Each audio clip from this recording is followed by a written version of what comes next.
So the Knicks, they did. We sweep the Milwaukee Bucks for the season series. Will this be a prelude of what's to come in the playoffs? We're also going to talk about Tyler Kolek. He's been balling as of late. Does the rookie deserve a permanent spot in the rotation? Also, I do have a question. You know, every pull-up show, we got to ask a question. The Knicks, they clinched their fourth playoff berth in 5 years. Here's my question of the night. Will this year be different? We'll talk about it tonight on the Knicks Call-Up Show.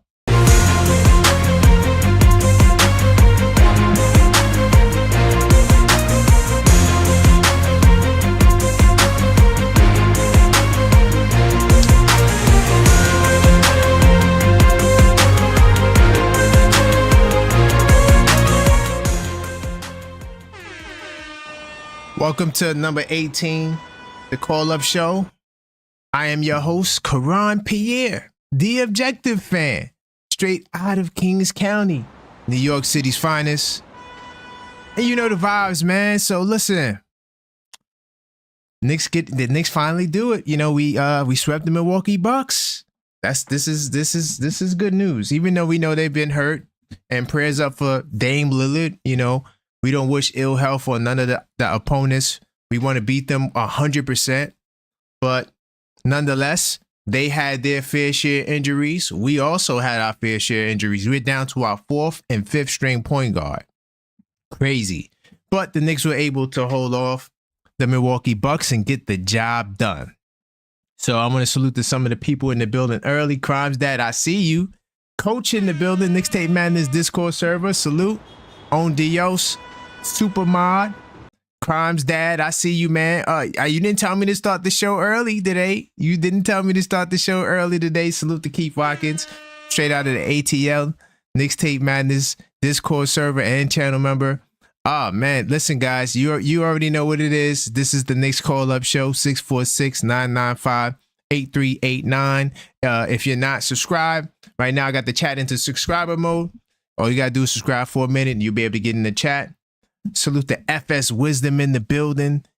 HRM the Great. Let's go. I see some of the Knicks Tape Madness Discord server channel members in the house representing. How you guys feel about this game? How did you guys feel about this game? I know I was a little bit concerned, even though they didn't have Dame.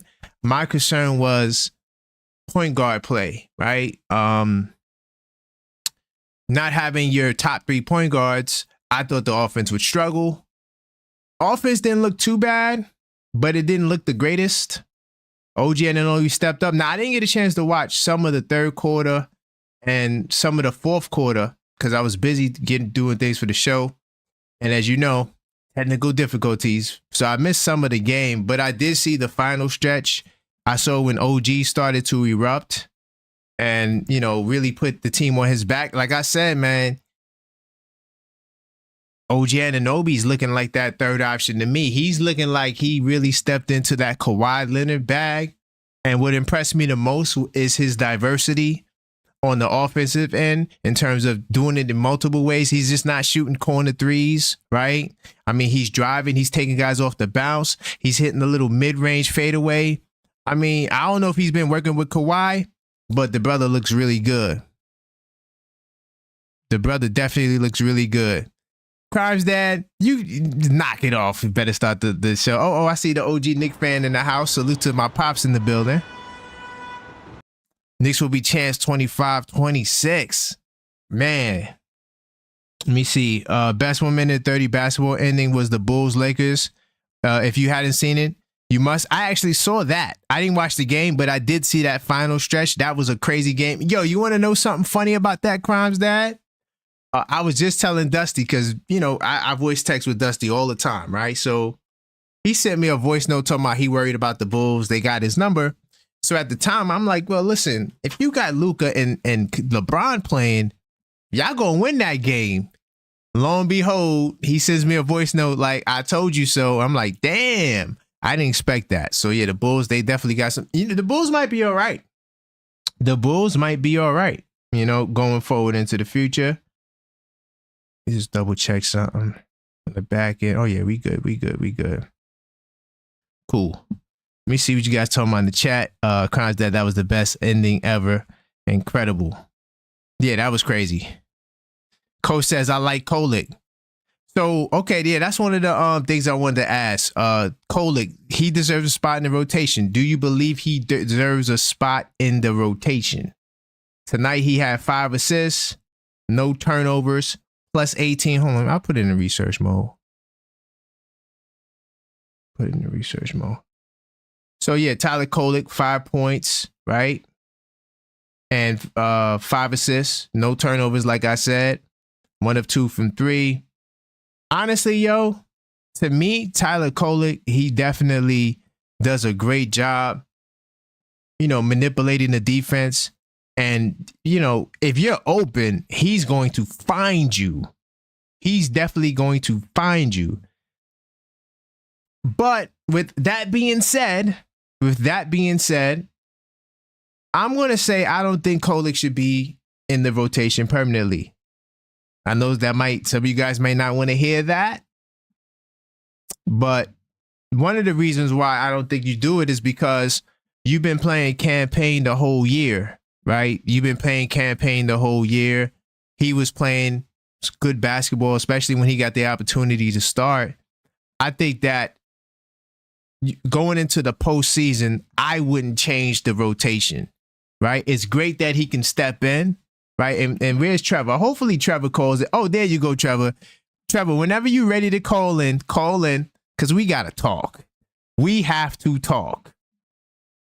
Salute to Ish Christian in the building. Yes, his synergy with Mikal is great. His synergy with everybody is great, if you ask me. Kolek can get assists just sitting on the bench. Facts. Now, next year, he will be my starting point guard. Next year, he will be my starting point guard. But, I mean, not starting point, my backup point guard. What am I talking about? Not starting point guard. I'm wilding. He would be my backup point guard next year. I don't care what happens. Campaign comes back on a discount. I'm putting the kid out there.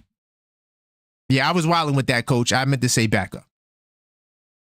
FS Wisdom, yeah, he definitely should be getting minutes. So y'all really want to play him over campaign? Y'all really want to play him over campaign?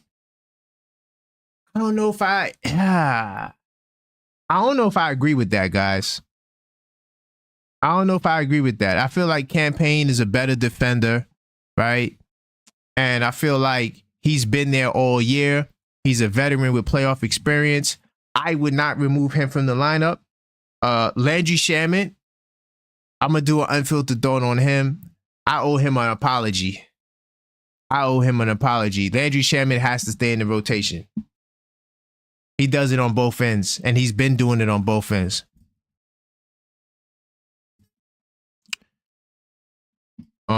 Coach says, I'm assuming you said leave it where it's at. Uh-oh, we got a caller, y'all. Hello, caller. What's your name and where you calling from? This is the Trev. Uh-oh. Dog growls. I'm going to get the dog growls early. I'm going to get it early. We about to get it in, y'all. This is the Nick Call-Up Show. Trevor, what's up, man? What do you got to say to me? I'm going to let you get I'm going to let you kick it off. What do you got to say, man? What's on your mind? I'll call it like I see it. There was a little improvement. At least he let Kolek do some playing at the right time when not just garbage time. He let him have. Yeah, he was down there. Right. Yeah, he was in there in the fourth quarter for sure. It was a shocker that he put right to start. But but once you have a guy going, he made a good move by keeping him in for much longer than I expected. And that's what I've been talking all about. You have to have the ability to make adjustments. And then you have to also have, which he does, you don't care how the other guys feel, If a guy is Hmm. clicking, he's clicking. That's it. That's all I've been Yeah, saying keep him all in there. along. Yeah. Nope.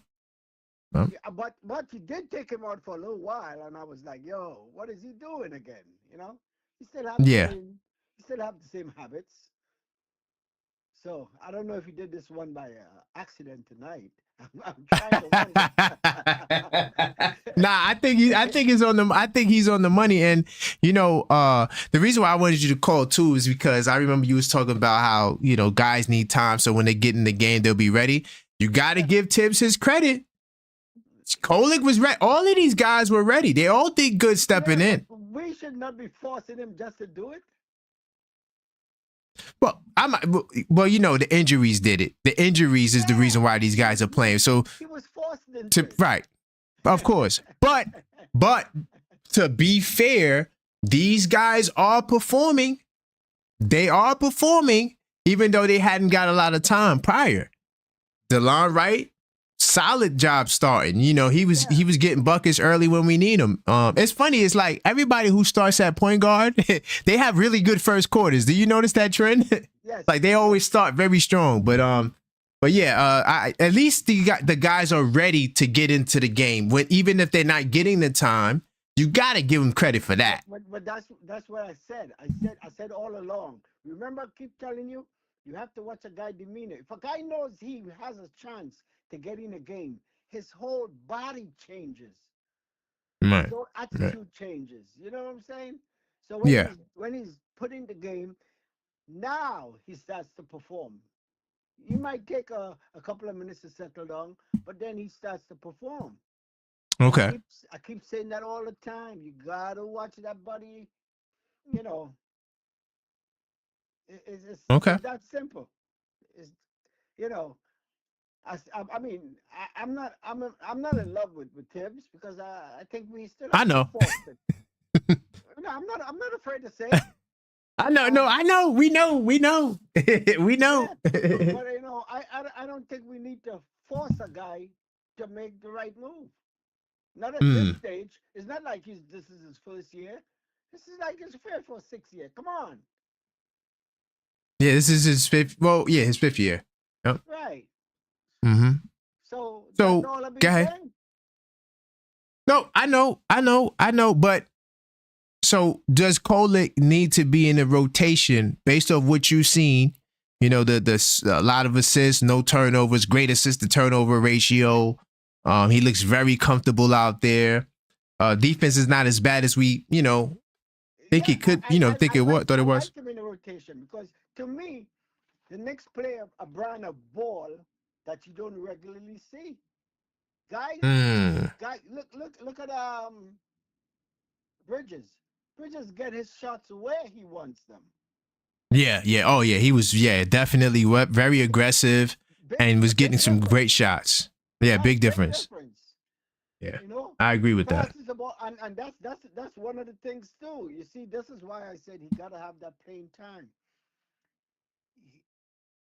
I played soccer, and you gotta pass that ball when needed, Mm. because you have that split second to do your thing.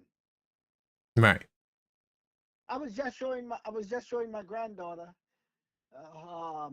my letters from high school, from college. You know, and she was like, "Wow, I didn't know you had all of that." Yeah, I had my letters, and I did it.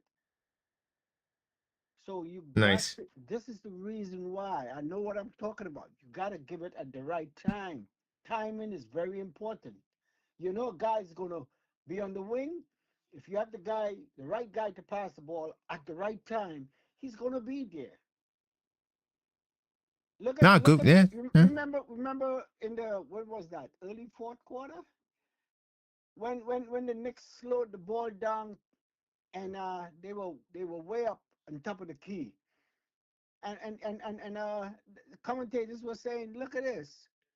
They're not gonna get a good shot." And I said it all the time. They're Oh, not gonna yes. get a Yeah, I shot, saw that. Yeah, yeah, I right? saw that. Yeah. Yes. They're not gonna get one because there was no movement, and you had like 4 seconds, and their head is still down. They're not looking, to drive.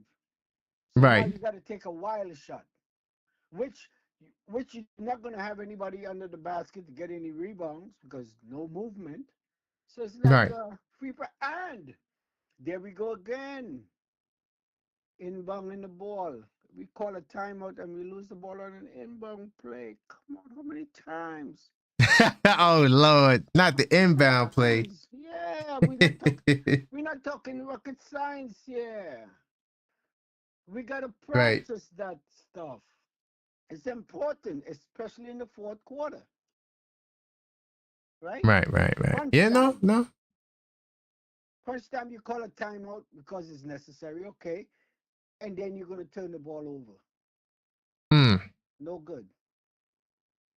So, You so know? how you feel about a possible matchup with the Milwaukee Bucks?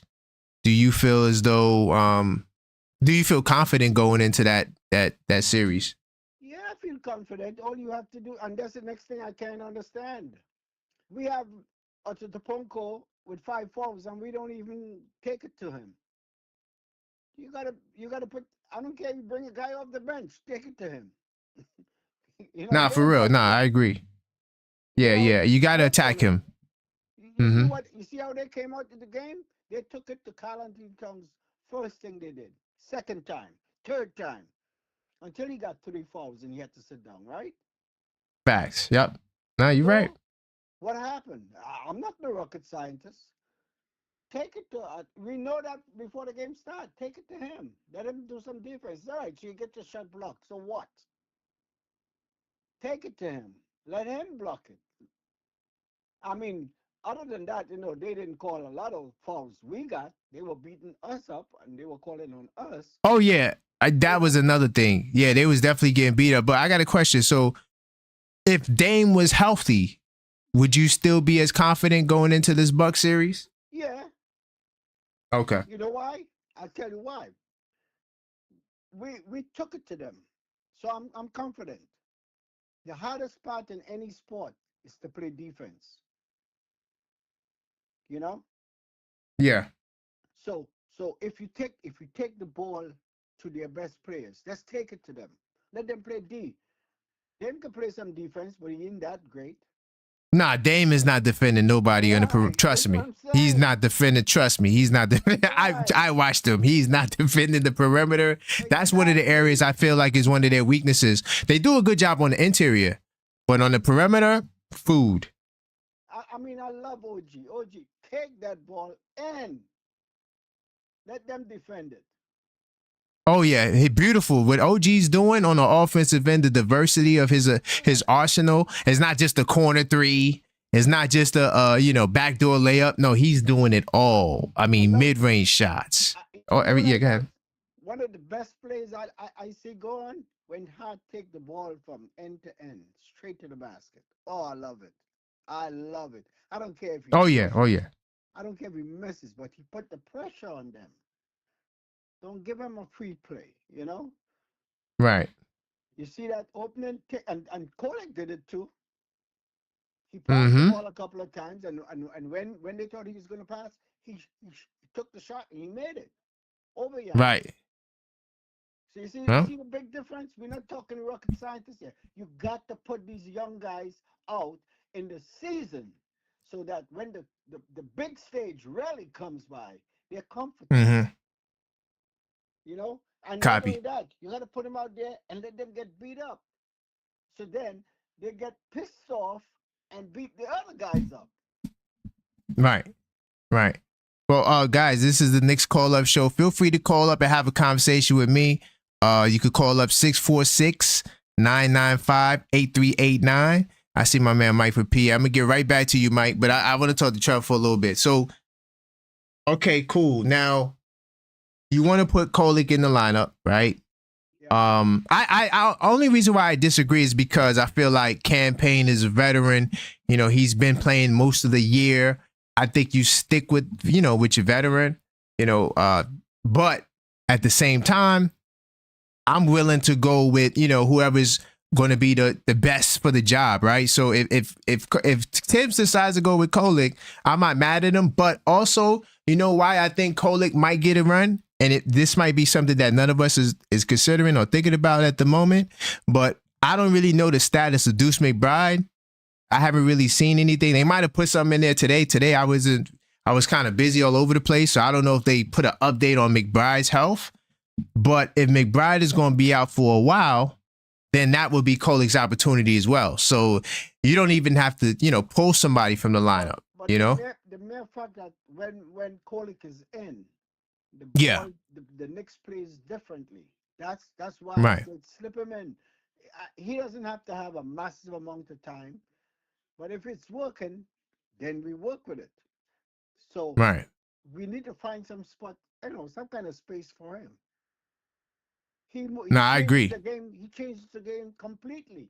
The guys, I watch the guys. I just don't watch the ball. I watch the guys. They relax. They're playing at a different level.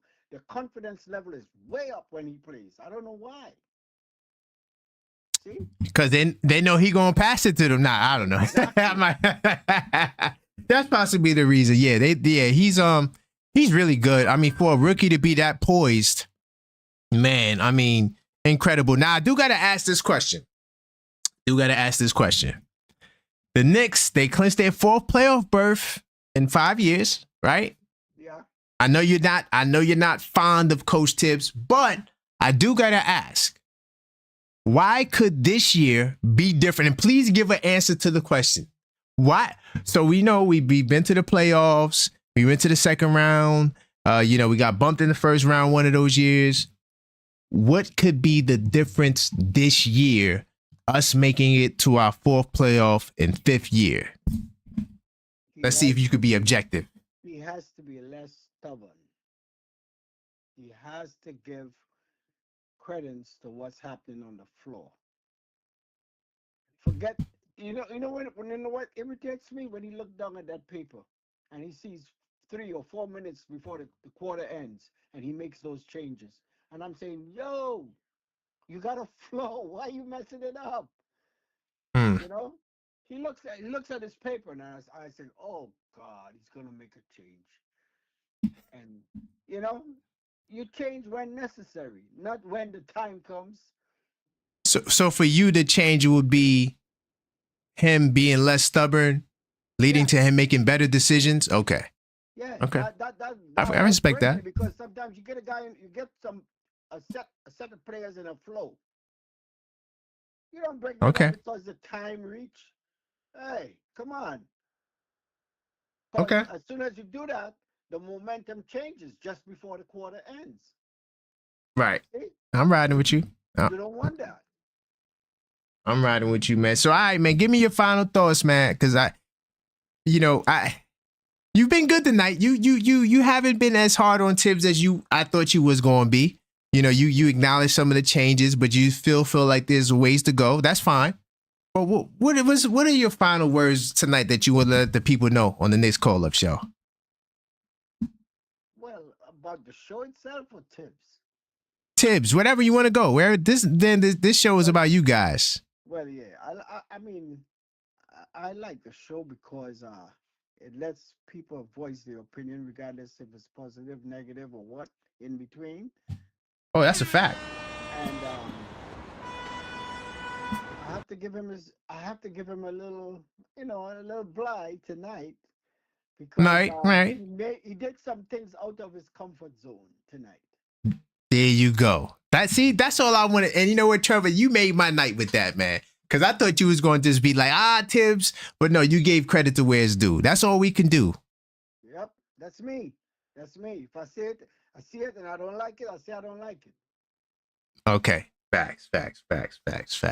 All right, Trevor, I'm going to go to the next call. If you want to call back later, you can. If somebody triggers you or there's a new thought, feel free. All right. Salute to my man, Trevor, Brooklyn, Queens. All right, let me just say this. Go ahead. In the last game, Mitch couldn't get off the ground. He couldn't.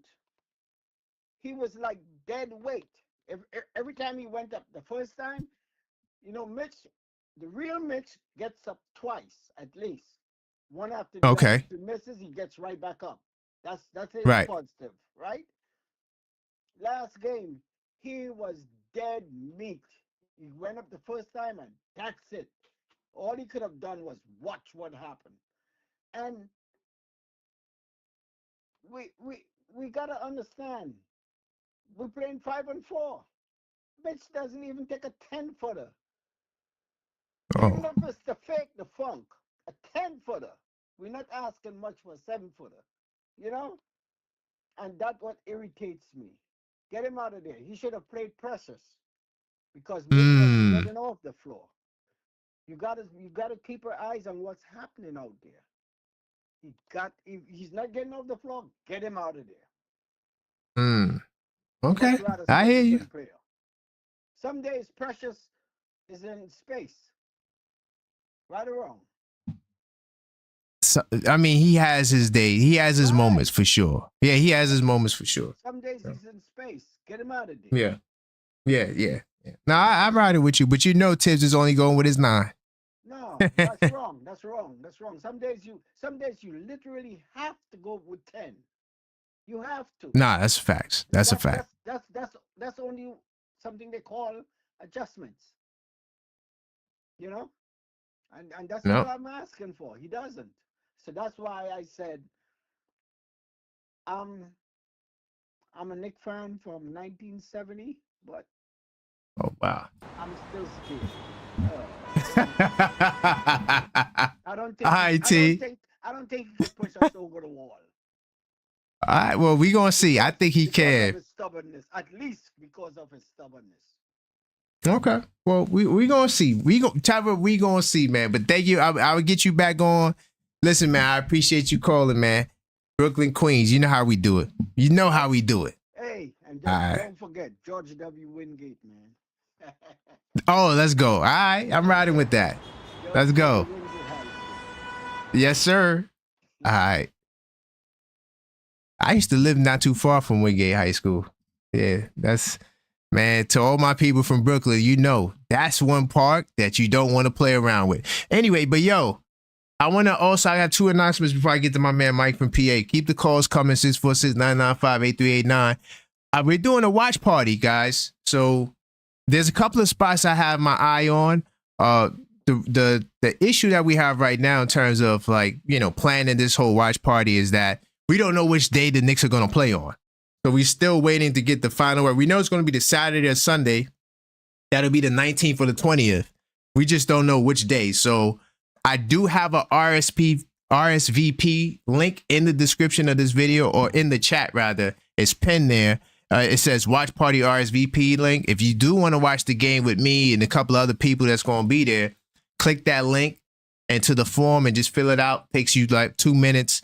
And if you want to come, so that way I can give you the info as to where exactly we're going to be at. There's this nice spot in Queens. The only issue is in the cut, but I love it. It got pool tables. It's a vibe. So please fill out the form. Let me know. I'm trying to get an idea for how many people are going to come out. I think that's my only other announcement. But salute to Strong Island Bomb. I see you. And to all the people that just joined. Oh, Knicks 100. Yeah, that's the second thing. Yeah, Knicks 100. Knicks 100. This might have to be the night you call. All I want to say is this. What happened to the Memphis Grizzlies? What happened to those Memphis Grizzlies? And also Knicks 100. The reason why I don't got my hat is because I got a new cut. Sometimes you just want to show off the cut. But I still got the I Bleed Orange and Blue shirts, which these are going to get ready to go back on the shop too, by the way. The I Bleed Orange and Blue shirts. Those are going to get ready. I'm redesigning with a new twist. But let me get my man Mike from PA in here. And like I said, keep the calls coming. And fill out that form if you want to go to the watch party, for sure.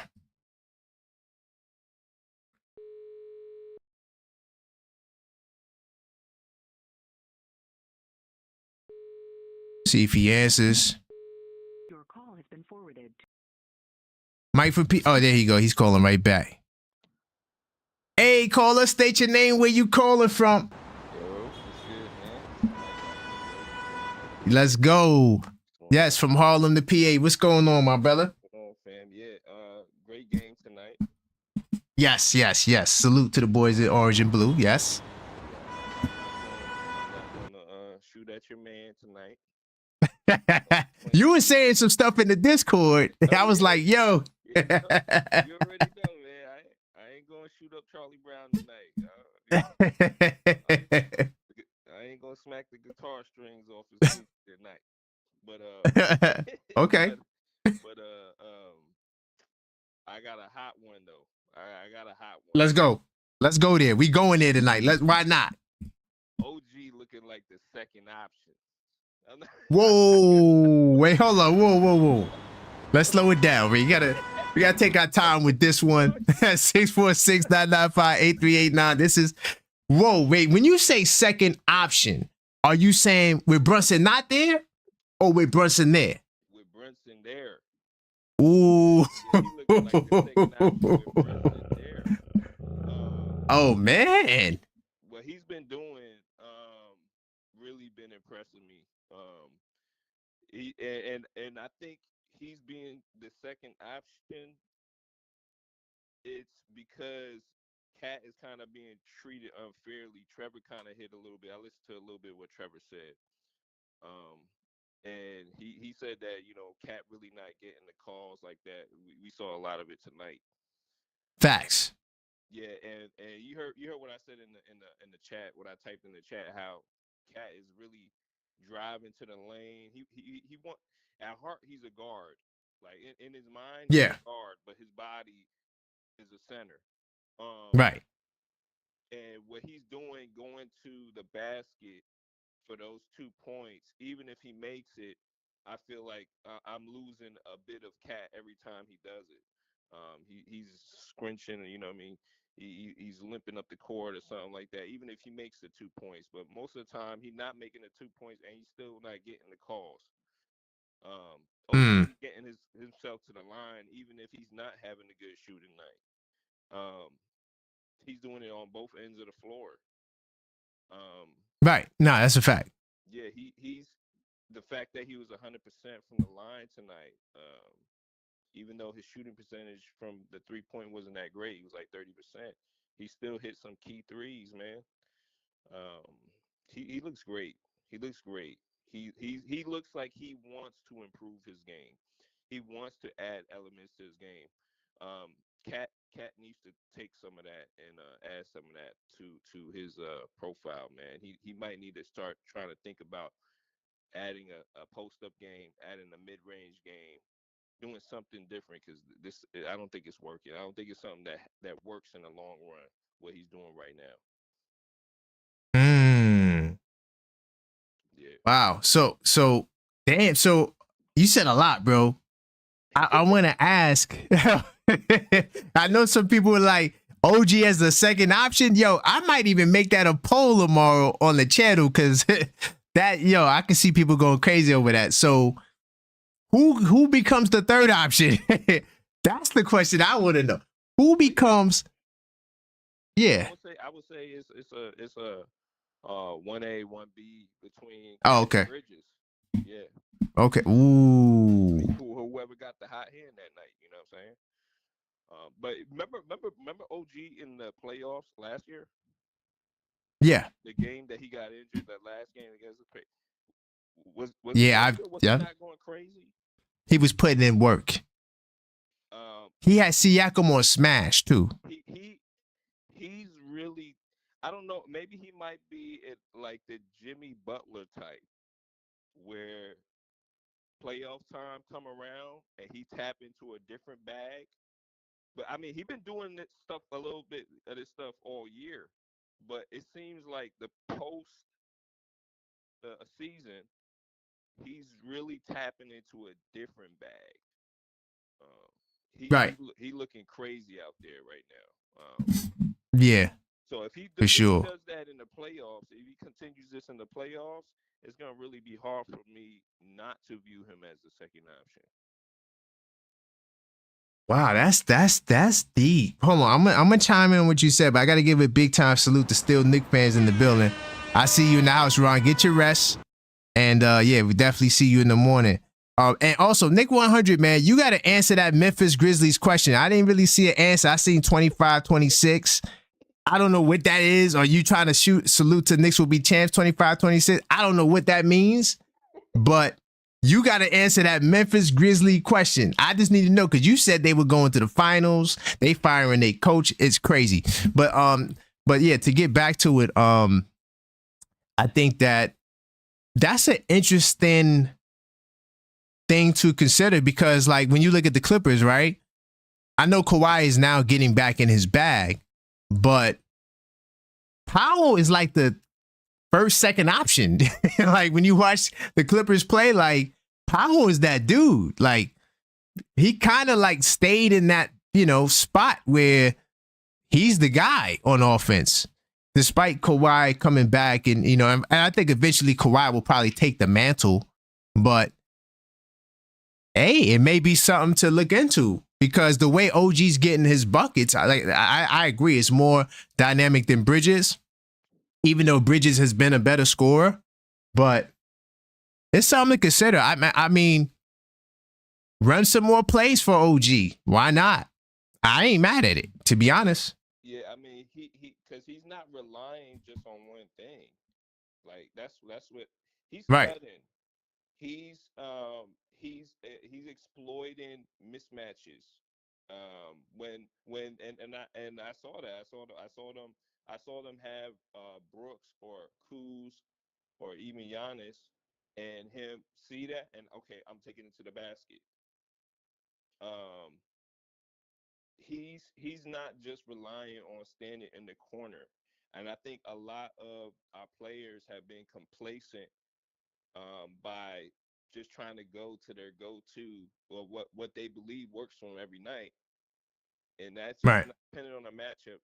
That just don't work all the time. You know what I'm saying? You have to be I agree. Yeah. multifaceted. You know what I'm saying? But Yeah. he's looking phenomenal. Shout out DeLon Wright too, man. DeLon Wright, he New York really, City salute. yeah, he really came through and put up some good minutes. And Tyler Kolek, man, uh, Tyler Kolek, does he deserve his spot in the rotation permanently? So when guys get back, do you keep him there? I would say this: um, there's no way that you can convince me.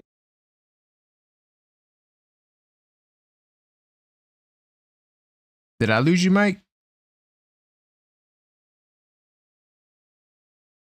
Are you there, Mike?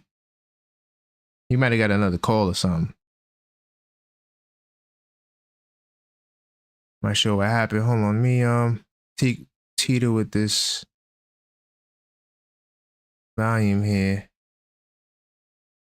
Mike, can't hear you. Let me get him back in here. I'm also going to get my man Yuri on the line. I see you calling. By the way, keep the calls coming. 646-995-8389. Knicks 100, I ain't say that the Grizzlies will beat OKC. Oh, I said that. You said they would beat. Nah, they're not beating OKC, man. So if they are, hold on, what seed are they? Milwaukee is what? Memphis is the what seed? Let me see. Memphis is, and Mike, by the way, I'm not sure what happened to the line. Couldn't hear you. Memphis is the 5th seed. So yeah, they'll see OKC in the second round. So that you're saying they're going to go to the finals. That's basically what you're saying.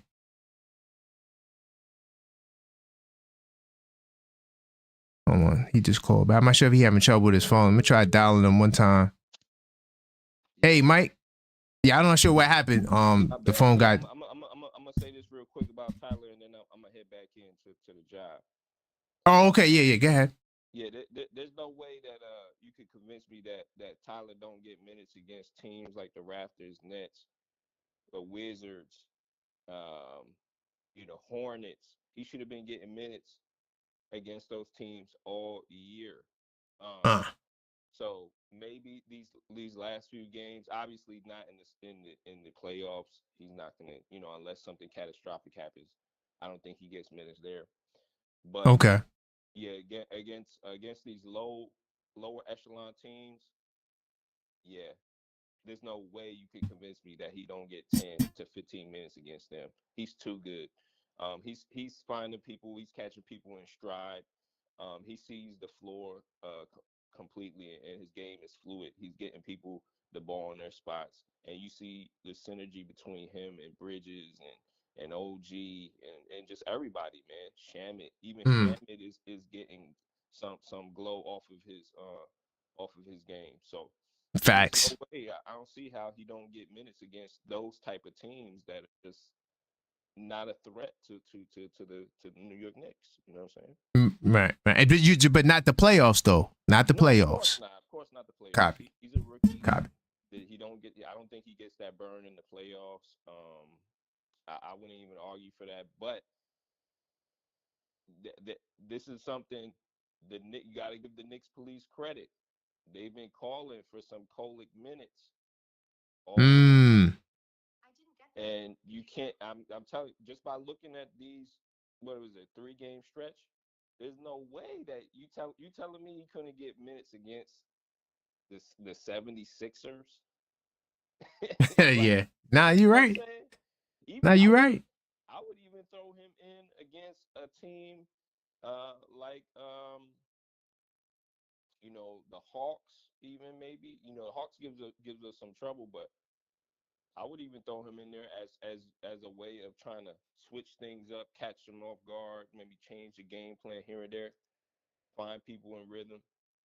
I don't know. I don't see how he ain't get them minutes, but I think next year we got a problem coming off the bench. Oh, okay. You mean in a good way? Problem in a good way. In a good way. He a problem coming. That's a fact. I think very much a 6-man potential. Wow. Yeah, I think he's like a TJ McConnell that could shoot threes. Exactly. Yeah, for sure.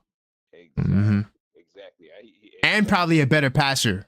Yeah. He's very John. I'm not gonna say he them. You know what I mean? But he's John Stockton-esque, Jason Kidd. Yeah. He has it in his game. Yeah, he has it in his game. Very technical player. Very precise with his passes. I'm telling you, catching them in their spots and not allowing the defense to kind of figure out what's going on. You know what I mean? That's stuff that you can't really teach like that. Facts. Yeah, that's all. All right, man.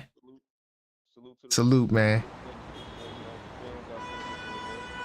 Shout out, man. Thank you, man. I appreciate that. You gave me a clip too. OG second option. That's a good clip right there. I like. All right, my brother. Salute, man. Have a good one. All right. That's from Mike from Harlem, the PA. Now I'm going to my man Yuri. But in a second, I see you, Knicks 100. You said the Grizzlies will wash OKC. I don't know. I mean, maybe they might have beat them. I don't know what they did during the season. Like, I never watched them two play against each other. So maybe you might have seen some games. But I'm going to say this, and it goes both ways and all ways. There is no direct correlation between regular season success and playoff success. When you're playing a team in the regular season, they can become completely different in the playoffs. So I don't really care about, regular season stuff as much when we talking about postseason, because we've seen it every year. We've seen examples of it not mattering. Let me get my man Yuri from BK in the building. By the way, salute to you, Big Dog Talk Sports. I see you in the house. Hey, what's your name? Where you calling from, caller? What's up, man? This is Yuri. Let's go. Let's go. I'm going to be objective. Good win. Not hyping up the win. Of course. Yep. Especially since we're close to playoff berth. Due to the Atlanta Hawks losing. Right. Would have loved it if we won yesterday to prove that we got this win by ourselves. But you know what? You live and you learn. And they were going to already clinch a playoff spot anyway. Yeah, of course. In a matter of time. Yeah. Yeah. So just to squash that narrative. What I really liked about this game, OG's a dog. OG is a dog. And Josh Hart is the guy that sets the tone. And shout out to DeLon Wright. When next man up mentality will never go away. Never. Now we need to heal. We need to prep for the playoffs. And we got a good preview of what the playoffs is going to look like. There you go. That was one of my questions. Is this a prelude to what's to come, in the postseason? What do you think about that? Yes, because you can tell they were physical, man. There was calls Very. that should have been called. Hell, even I think Cat got hacked in the paint a majority of the night, Yep. and I think that's why he started to shoot up threes. Yeah. That's what you naturally do. You'll try to avoid contact. And you know what? That's not called. That's not saying that shot at Cat's saying Cat's soft, right? No. I think Cat realized he was like, okay, now I gotta shoot threes. I'm getting demolished in the paint. Right. Man, that's not a bad thing at the same time, though. You know. Nah. If Not at all. I'm He's the happy best that big Cat man realized 3-point shooter of all time. You know, he's the best. So, and I'm yeah. happy that Cat realized that. Actually. All right. So that was a good adjustment. I think Tibbs told him to do that. I'm gonna say it. I lost all respect for Giannis after what he almost tried to do to Anunoby, though. That should. Oh yeah. That should have been a flagrant.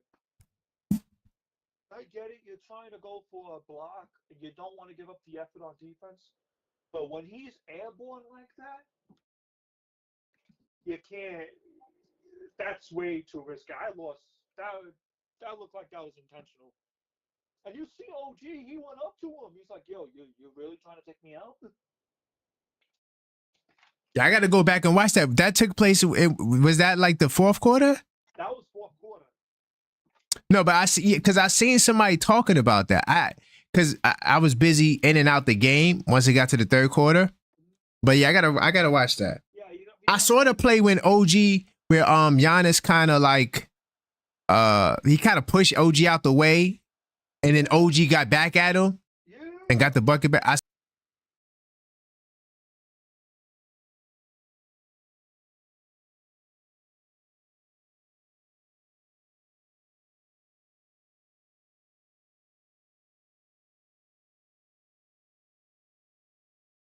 think my phone app is acting up.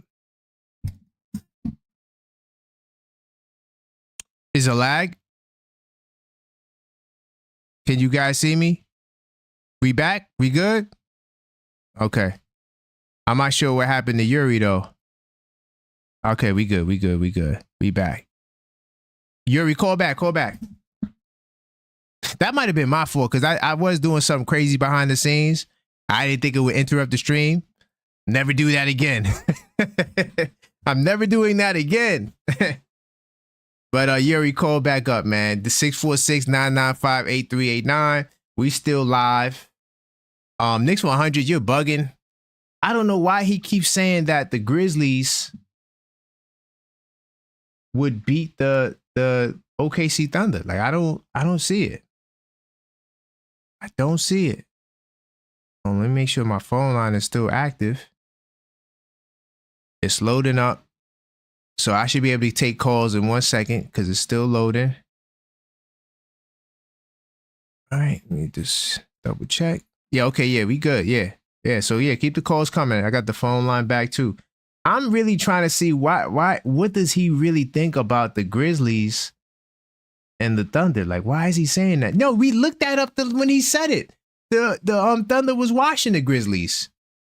I remember we looked that up. I don't know why he thinks in his mind that the Grizzlies can get with the Thunder.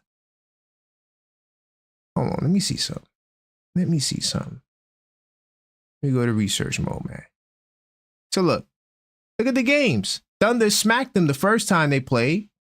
Thunder smacked them again the second time they played. Thunder smacked them again the third time they played. The Thunder smacked them the fourth time. So I get it, Knicks 100. You're saying that the Thunder, because the playoffs, there's no direct correlation, that in the playoffs, the Grizzlies are going to be way better. And they just lost their coach. I don't know, Knicks 100. I don't know. Now you're talking about if Ja was healthy? That's a big if. And you know what we used to say back in the day? If was a fifth, we all be drunk. We all be drunk. I got Yuri back on the line. Hey, oh, wait. No, I don't got Yuri on the line. Hold on. Wait, hold on. Hopefully, I might have to reset the phone system. Hold up. We still rocking. I don't know. technical difficulties of the night. They'll be fine. Oh, okay. We'll see about that. We will see about that. Hey, Yuri. Hold on, let me change the audio settings so he can hear me. Give me a minute. I'm here. I'm muting myself real quick. Okay. All right. Cool. So, yeah, Knicks will be champs. I mean, Knicks 100, you're bugging. Let me see what else you're talking about. In the chat, we back. Yeah, we back. Yo, Keep the. calm here. Go ahead, Yuri. Yeah, sorry. I made a hot take when I was on a post-game interview that I said that the Hawks are gonna go in the play-in and beat the Celtics. What? That's what I said. Nah, now you just looking for shock value. Now you looking for shock value. I was like, yo, I'm gonna make a hottest take of them all if I'm right on track. Oh man, what made you say that though? I just went by regular season preference. I know it's a dumb Oh. thing. But regular season wise, they've beaten the Celtics. They did. You know, so and the Cavs. And the Cavs. Yeah. And the Magic. Mm-hmm. So I'm thinking anything. They might have beat everybody once. So I'm thinking in a series, I would rather go for the Magic. I'd rather go with the underdog. Celtics have been dominant this year, but I know it's playoffs. They can turn it up a notch, but I wouldn't be surprised if there's an upset. Yeah, I think the upset going to be us. I think we could take Boston. And it's going to sound crazy, but hey, man, that dude OG Anunoby. The way OG's playing right now, with the way. That's the Jason Tatum defender. Am I going to say stopper? Defender. Jason Tatum. You know Jason's going to get his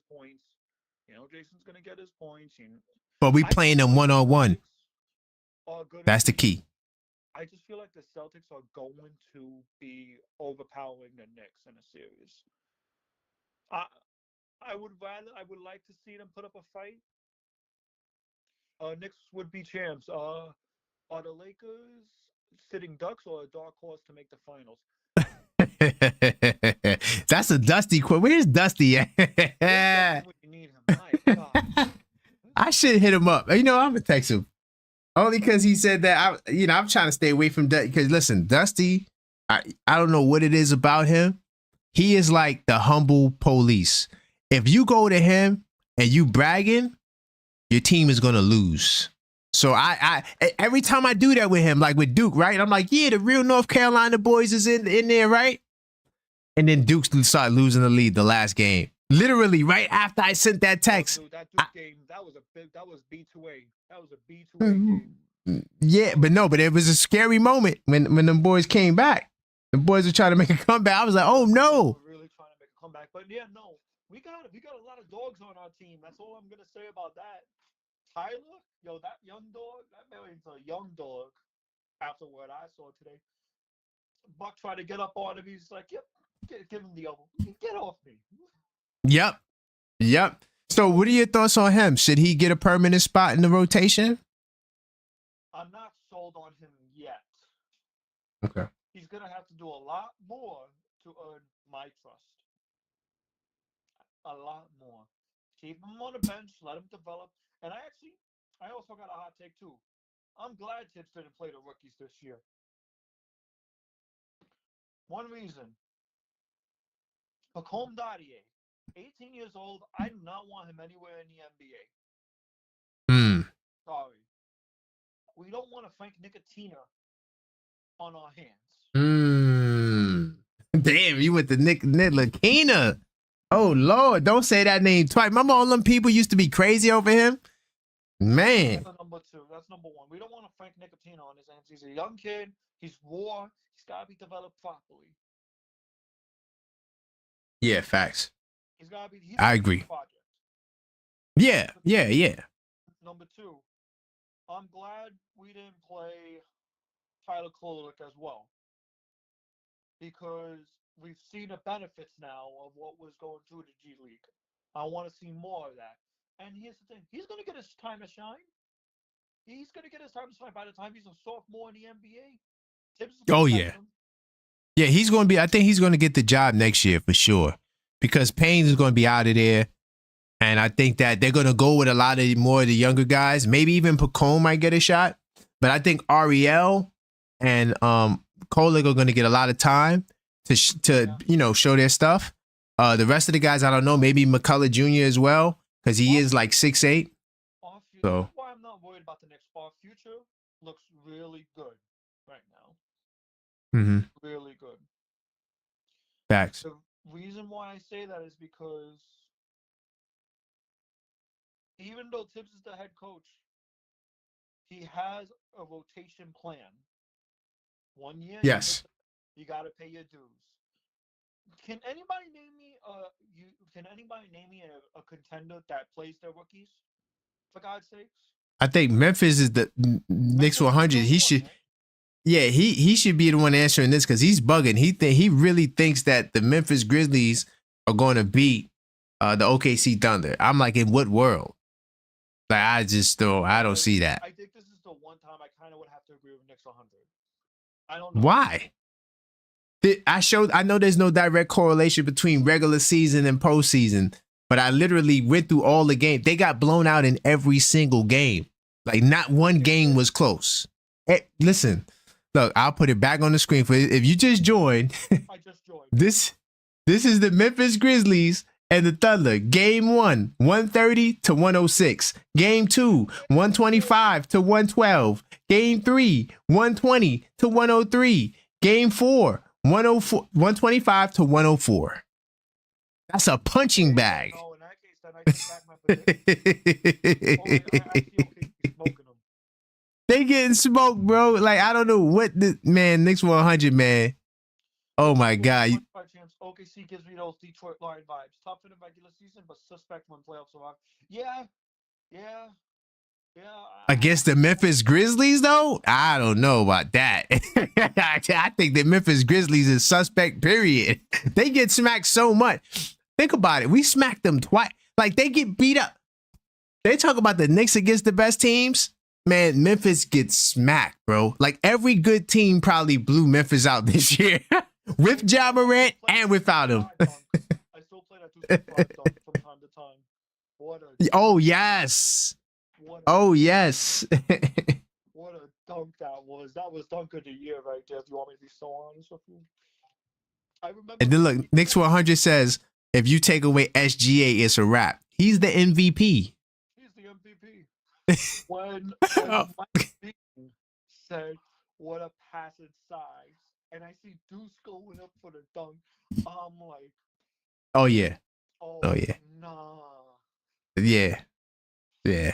Memphis needs to stop. They got to sit down. Come on. I legit hopped up along with the bets and synchronization.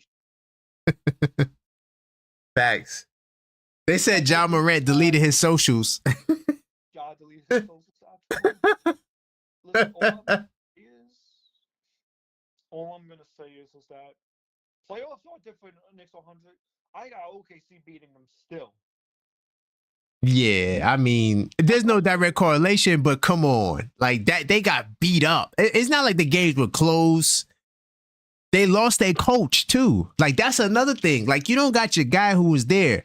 You think you're going to take whoever your assistant is and go win up? Come on, dude. That's not happening. Yo, I got my friend calling me right now because he's. Yeah, go ahead. Do your thing. My hot take. Uh-oh, yeah, go ahead. So I'll be right back in a call. All right, no doubt. That was Yuri BK in the house. Man, Knicks 100, man. This might have to be the night you might have to call up. I know you don't normally call up, but oh boy, man. I'm gonna say this, man. And by the way, like I said, keep the calls coming, 646-995-8389. I think that the reason why this year playoffs is going to be different. And before I even get to that, I got if you guys want to watch the first game, you guys in New York City, you want to watch the first game with me and all the rest of the people that's in the chat, fill out the RSVP form. So that way we could, organize and set it up. Right now, we don't know which day the Knicks will play. but we're gonna do a little watch party. I got a spot in Queens. It's lovely. I ain't gonna lie, it's lovely.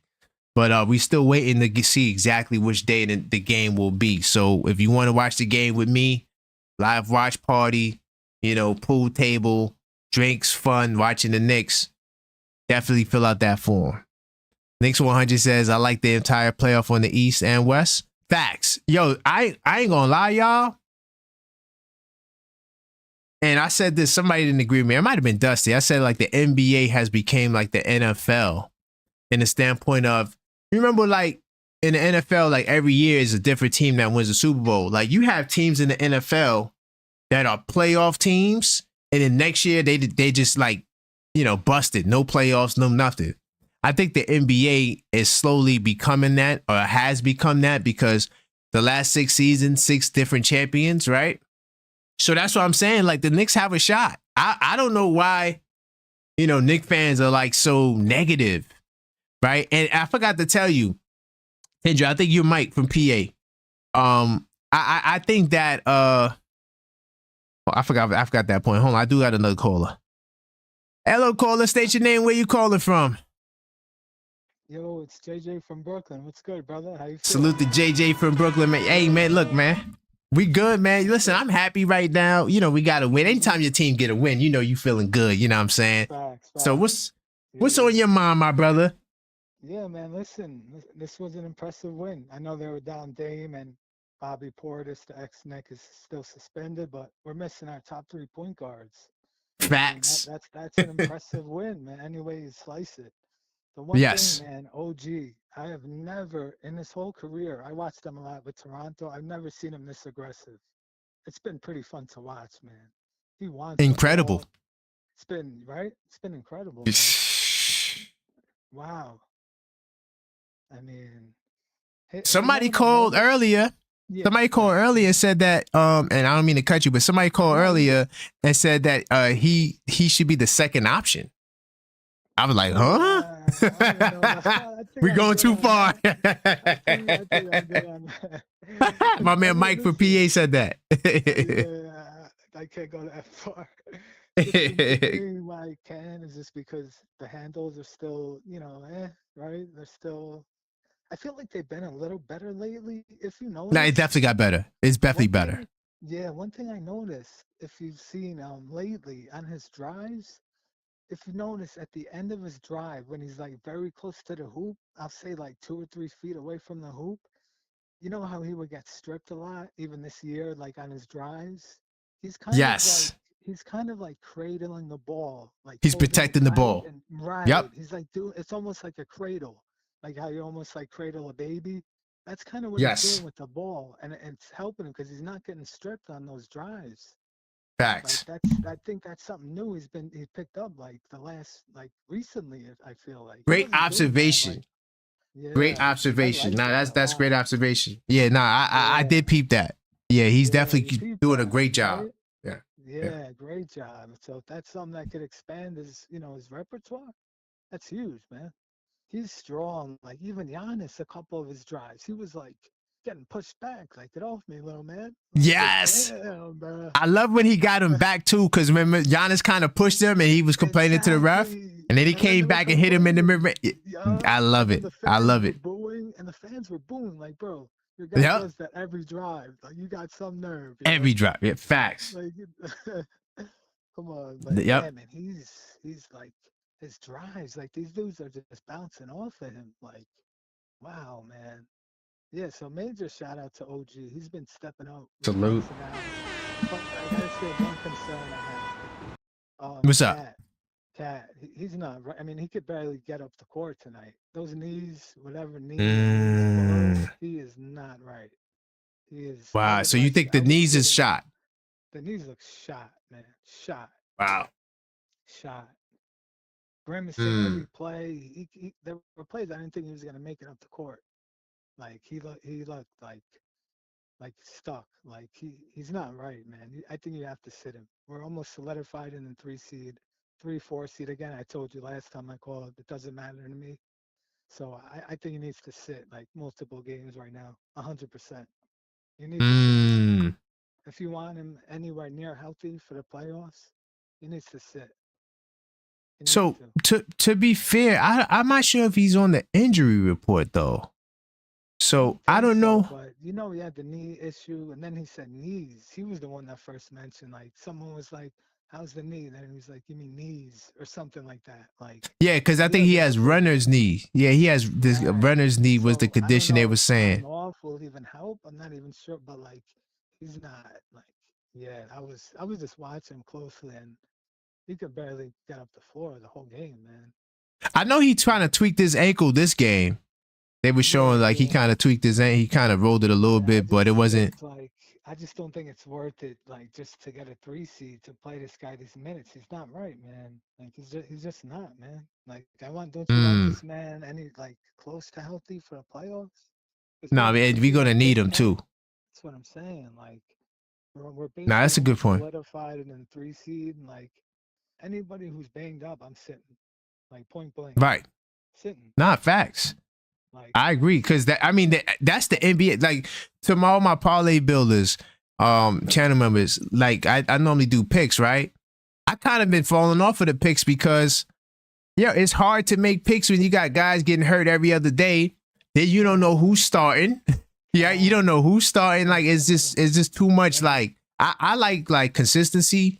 So when I see like things changing up, guys getting hurt, people resting players, teams tanking, it just throws off everything. Now you got a team like hard, man. You should have seen the Raptors starting lineup the other night. They were going crazy for that tank. They want, of course, yeah, for sure. Yeah, and Washington got smacked. Did you see the Washington Pacers game? They got smacked like by like 60. Come on, bro. 162 last night, bro. And y'all want me to make picks on this? I can't do it. I can't, bro. I just it's just I don't like it. But yeah, man, go ahead, man. I don't mean to cut you. I want you to get your calls. This is the Knicks call-up show. You guys create the topics. I just got some questions, but you guys, speak your mind, man. You got any questions for me? I mean, I do. I got a couple. Look, I mean, so okay, I'm still gonna ask this question. Mm-hmm. How confident are you, based off of the fact that we swept the Milwaukee Bucks? I'm not sure when's the last time we did that. Right. Is this a prelude of what's to come in the playoffs? Do you think that we will dominate the Bucks, even if Dame comes back? I do. That's the matchup I've been wanting. Dame or no, obviously without Dame, I like it even more. But even Dame, I still like it. I like it, man. Like, if they want to match up for Cat, if he's right. I know if he's right, facts. Right, because he wasn't right. Like Lopez, come on, man. That's the one guy that Cat is faster than. That right around him. Lopez right around him. To sit and duck right there. That guy in the perimeter, you got to eat layup, bro. Right by that, man. Mm-hmm. Holy crap. Facts. Jeez. Put him in pick and roll all day. Bro, if I was playing Milwaukee in the playoffs, every single play. Come out here, bro. Come out here. All day. All day. All day. Every play, man. Come out here, man. You can't move a leg. We're taking you out on this perimeter all game, man.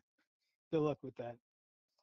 But yeah, man, listen, Milwaukee, I know, like, listen, I want, in a perfect world, I would love to get a run versus Indiana. But I will say, that's the one team, I got to be honest, right? That's the one team I don't think we match up well with. At all. Why? I think because they're too deep. We have their bench is great and our bench is weak. I think that would be a bad matchup. Their bench is prolific. If I could give a slight pushback, could be a difference. Those 12 minutes. If I could give a slight pushback to that, this is a slight pushback right there, and I'm gonna let you go. Mm-hmm. Indiana matchup is, I feel like it's the inverse. I feel like we're a bad matchup for them. I'm gonna tell you the one guy that smashes that entire series. And we've been talking about him. His name is OG Anunoby. He is the Pascal Siakam, not to say he's Superman, but for lack of a better reference, he is his kryptonite. That's what was happening in last year against the Pacers before the hamstring. He was killing Siakam. We would have been up 3-0. We would have been up 3-0. But then as soon as he goes down, Siakam goes on a tear. So that's one matchup that I know OG's going to win that matchup, for sure, especially the way he's been scoring. Oh my God, yeah, that's his matchup. Okay, I can understand. I feel no, that's fair. That's fair. Towns Turner. I'm going with Towns on the offensive side. I think both guys have trouble dealing with each other. Exactly right. Because Turner. Both guys will have trouble. But I'm still leaning the Towns. And then Brunson, I mean, yes, those guards, they try their best. And, Naismith and Nembhard and whoever, Brunson's going to cook them. He's going to cook them. So I kind of, and then also the bench narrative, like as Knick fans, we gotta be careful, right? Like our bench has never been whole until recently. So when we say our bench is not good, it's because our bench was hurt all year. Mitch Robinson was gone the whole season. Yeah. Precious Achiuwa missed 2 months. Landry Shamet dislocated his shoulder, was gone for a minute. So this is probably his best game as a Knick, Shamet. So that was big tonight to see. So now, exactly. That, Bingo. So now you're going to see a better bench. Shamet, like I will give him credit where I feel like his defense has been very, very solid the whole season. I think he's done a really underrated job defensively. He battles, man. He does a good job staying in front of guys. I've been impressed by it. He's almost been like the opposite of what I thought we were getting. I thought we were getting this knockdown shooter that doesn't defend, and it's kind of the opposite. It's been the opposite. Defender that can't shoot. So if his shooter could come I owe him an apology.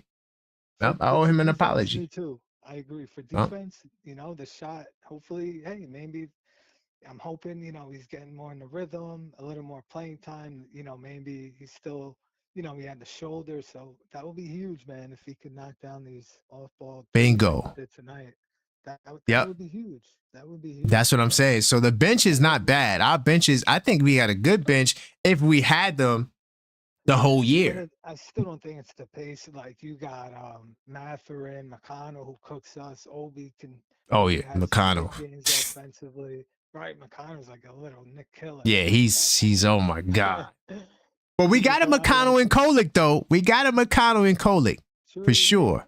Yeah. He's a rookie though. He needs time, but he gives me that vibe. He gives me that vibe. Yeah, for sure. Kolick could be a better 3-point shooter than him because he don't really shoot like threes. He's not. Oh yeah. Yeah. And he might be a better passer too. He might be a better passer. Yeah, for sure. I think I would give him that. Oh, for sure. Oh, big time, easy. So yeah, it's a question. Yeah, man. Listen, the Bucks. Yeah, I would definitely feel confident, man. I would feel Dame or no Dame. I know with Dame, you still got 2 superstars, but I just think we match up well. Like we could take advantage of Dame, who's ever guard, whoever he's guarding. Like I was saying earlier, Brook Lopez. That's barbecue chicken. You got that man away from the hoop defensively all day. I'm putting both of them in pick and roll. All day, man. All day. Cook them. All game. And then the OG on Giannis. There you go. And if they're gonna put Giannis on Cat, good. That'll just tire him out. You know what I'm saying? But he got to deal with OG, man. OG to me did a solid job on Giannis. Yeah, he did a solid job. He did a great job. Got him in foul trouble. Yeah. He did. I feel comfortable with that matchup. I mean, of course, you're not going to stop Giannis every night. Right. Exactly. He could slow him down for sure. For sure, man. For sure. So yeah, that's the matchup. Again, Dame or no Dame, I think that's the matchup for us. I do. Are you concerned about Bobby Portis a little bit? I'm a little concerned about him. He's a problem, Bobby Portis. Eligible for the playoffs, right? That suspension. I think so. Over, right? Yeah, I think so. I think it'll be over before the season ends, I believe. Yeah. I mean, listen, they do. Don't get me wrong. I'm not saying like it's gonna be sweet. Like they still got options even after Dame and Giannis. Gary Trent Jr. can hit the 3. Who's the other kid? The white kid tonight that was hitting threes. What's his name? Green? You talking about AJ Green? AJ Green. Yeah, there you go. He could shoot. Portis, he could score. He could shoot the ball. So don't get me wrong. I'm not saying like, we're gonna sweep them. Like I don't think, what I'm saying. Like I say gentleman sweep. I'd say gentleman. That's what I said. I think gentleman sweep because OG Anunoby. It's only because OG Anunoby. Like as long as OG Anunoby's there. The way he matches up with Giannis and Pascal Siakam, like I said, man, you could guard these guys. I mean, yeah, Giannis, when he's going downhill, you're going to have to bring help. But just like when he's dribbling the ball and not doing nothing, I'm comfortable with just head up. Right. OG Anunoby, you know, same thing with Siakam. To me, OG Anunoby is the Siakam kryptonite, and he's not Superman. Just lack of a better reference. Right. You know what I'm saying? Yeah. So yeah. Yeah. So listen, all right. So Dame, I'm gonna say with Dame, Knicks in 6. Without him, Knicks in 5. I'll be with you, gentlemen. Okay. Sweep. Gentleman sweep. Salute. Yeah. I'm We'll riding see, with though. that. I mean, obviously, prayers up to Dame. That's some serious stuff. Oh yeah. Oh yeah. Hope, Oh yeah. he was on the bench tonight, so that's good. I'm sure that means Great Scotty's sign. doing good. Great, yeah. I mean, everybody Yeah. loves Dame, one of the best players ever. So, get healthy. That's life stuff. That ain't a sprained ankle. Yeah, that's life. Yeah. Yeah. Prayers up to Dame, man. Get right. Yeah. He and Wemby had the same thing too with the blood clot. Yeah. That's scary stuff, man. Very scary stuff because you could die. Yeah. Like exactly. forget just being hurt. Like we talking about like you said, life. Yeah, but yeah, hopefully he gets back and then get back so we could cook that. Yeah. I want you healthy. I want you healthy, man. And I'm so confident in the Knicks, man. I Like don't want no excuses, right? Come on, let's be. I don't want no excuses. No. Yep. But I'm thinking right now, right? And I know this might sound crazy, but I think we might have a shot against the Celtics if we healthy. I want to be with you so bad. It's the OG Anunoby again with Tatum. Like right, that's the key. Who's your starting 5? Do you make any changes? I'm staying with the same 5. If they got the same 5, I'm staying with you know why? Because OG Anunoby on Tatum, right? And then you have to be able to put size on Brown. So this might sound crazy and unorthodox. And I think I said this last week. I'm putting Hart on KP or Horford or whoever the hell is the 5. I don't know, right? Yeah. No, listen to me. It's gonna sound crazy, right? Yeah. I'm putting Hart on KP and I'm putting Towns on Brown. The reason why I'm doing that, because I'm switching pick and roll all day. That's all they want to do. They want to do high screen and roll. So now we switching everything. I'll live with Brown shooting threes because he's their worst shooter. And what he want to do, he want a guy like Mikal on him, smaller guys, so he can bully them. Because he's really the center. Like if you watch Boston, he's really the big man in the system. Because he's the only one that's taking contact. There you go. He's taking contact. I don't like Bridges on Brown. I agree. No, he's too skinny. There you go. So to eliminate that, I'm going to put Towns on him, right? And maybe you don't do this the whole game, but certain stretches just to play mind games, I'm going to put Towns on Brown because they run a screen and roll anyway. So when KP sets the screen, you're going to have to switch it. Like, because that's the whole purpose of it. It's a switching offense and it's to throw them off their game because I've seen the Lakers do it to them. The Lakers did this. They had Max Christie on KP. Yeah, and they were switching everything. I'm putting a small guy on KP. Because, and then you know what they did? He could never post up. KP's still the same player. Like, he still isn't strong enough to take advantage of little guys. I think you can. It's not even just that. It's just that that's not even how their offense is set up. When they run that high screen and roll, their job is to get you to get a mismatch, right? Then to get you to double so they can pass the ball and get open shooters. That's Boston's entire offense. I had to watch at least 40 Boston games, right, for me to come to this conclusion. But I've seen so many damn Boston games, I might as well be a goddamn Celtics fan. You know what I'm saying? I'm telling you, they running the pick and roll high every time, bro. They running it from 26 feet out. They running it at the just above the nail because sometimes KP set the screen. He looks to post up at the nail because he wants to shoot the little turnaround. I know everything they want to do, bro. So in order to eliminate that, that's why I say put the small guy on KP when they run the pick to switch it, right? And stay at home. Let KP beat you. If KP beats us in the paint, I can live with that. That's not their game. They want to shoot 53s. So I'm trying to take them off the 3-point line. This is like kind of like little subconscious kind of like mind games to play with them.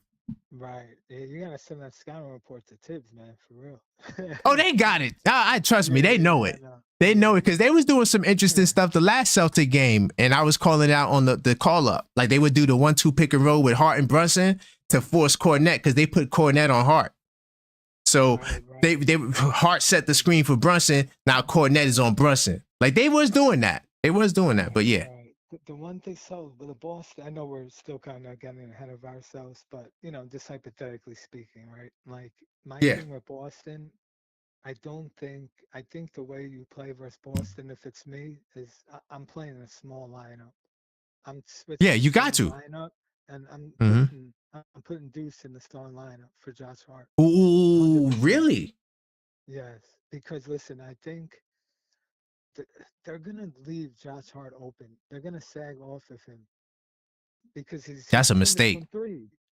Because he's timid from three. You see, and he hasn't been shooting it well.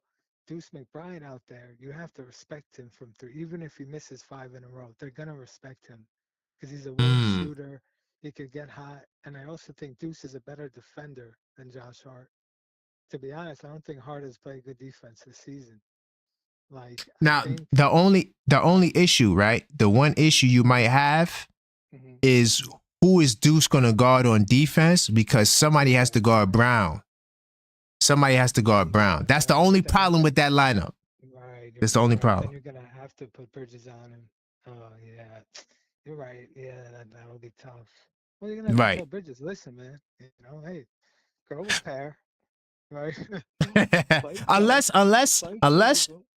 hold on, this might sound crazy, but just to save your lineup, unless you say screw it, I'm gonna put Deuce on KP just to really play mind You games. said it. That's what I was gonna say. Exactly. I'm putting him Now, on KP. now they looking for KP like Shaq. What's that gonna do? Right. Take him off the 3-point line, Yep. and that's I how you agree. got to get him off the line. I think you put a little guy on KP. You don't put a big guy on him. You know why? No, He's going to be out there at the 3-point. That's what they want. They And- want and it- Tanner Mitch out there. That's what and they they're gonna want. set the high. They're gonna set the high pick and roll, right? So now, Exactly. good. We're gonna switch a guard on the guard. Exactly. No You advantage. gotta put a small guy on KP. That's what you do. Anybody who got That's what league Deuce- pass, go watch the Laker Boston game when Lakers blew them out. That game right there, if you just watch the things the Lakers was doing on defense, I give JJ credit, not just because I'm a Duke fan. Salute to the Duke Blue Devils, I'm sorry. But That boy the Flag, stuff that he I can did, see why these teams are taking for Flag. That boy. You see him yesterday? oh my, what? God.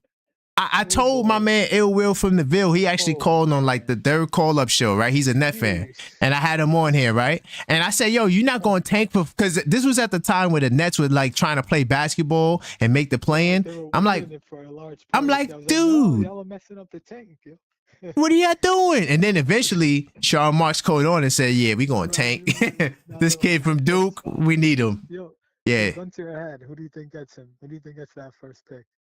Yo, honestly, I don't know. With the way the tanking is going and the way the NBA like kind of screws teams that tank, man, it could be wait, hold on. Is it not Philly? I don't think they're gonna get Philly because Philly don't know what the hell they doing.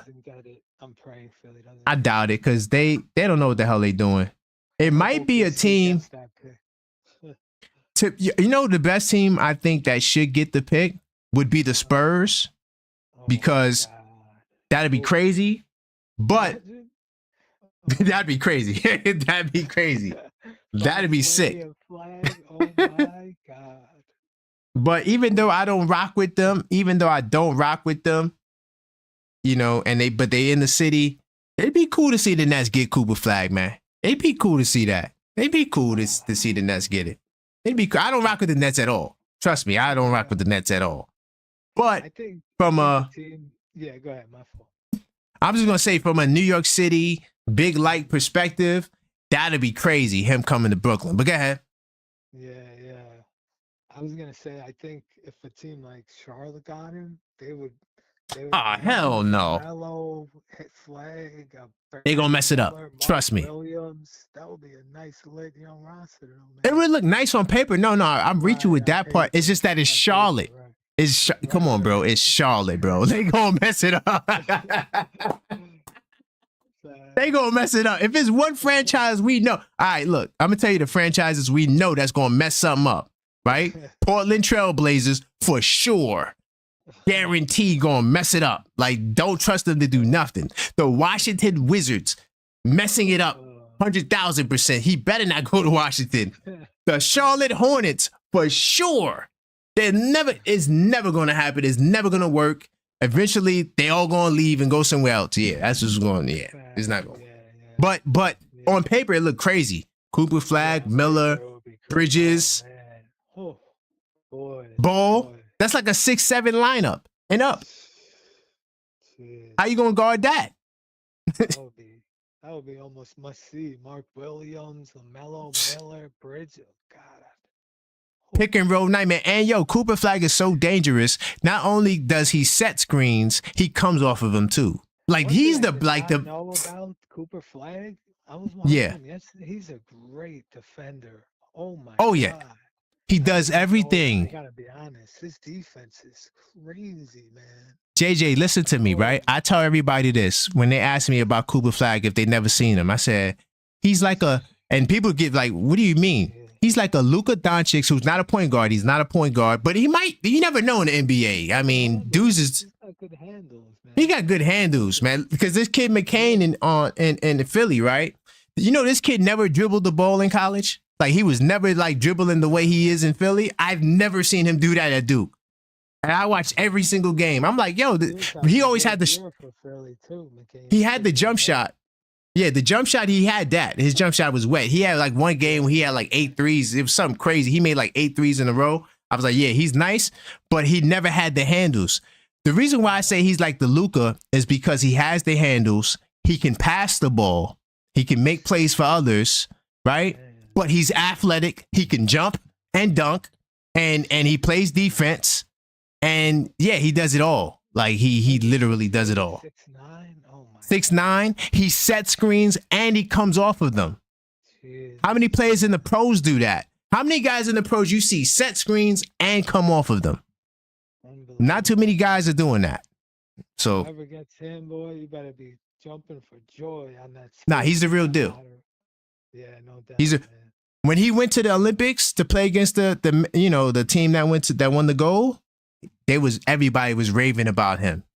Oh, you mean like everybody? Players? Like with the select team, right. Man, they were raving about this kid. They said this kid was incredible. What he was doing against Durant and all these guys. Yeah, he's the real deal, guys. Trust me, he's the real guy. He's the real deal. He does everything. Like I'm not even exaggerating. Like he literally, like there's nothing on the floor that he doesn't do. Yeah, exactly. Yeah. He's a video game player. Crazy. He does everything. If you can make like the perfect wing, like it's his defense, shooting, rebounding, passing, everything, finishing, mid-range. Oh my God, I don't see a flaw. Everything. Like I don't see one thing where there's no flaw. Take advantage of this. I don't see it. You hit it on the nail. There's no flaw. The only thing that you might could say is mentally, sometimes down the stretch, he shies away. I'm not gonna say because he hits game with us too. He's definitely hit big shots. Don't get that twisted. But I think that's the next step for him is mentally getting to that. If he can unlock it, it's very hard to do because not everybody's Kobe Jordan mentality. But if he could get his mentality like I'm a killer on the floor, right. Yeah. He now you talking about top 75 and like Hall of Fame and multiple All NBA teams.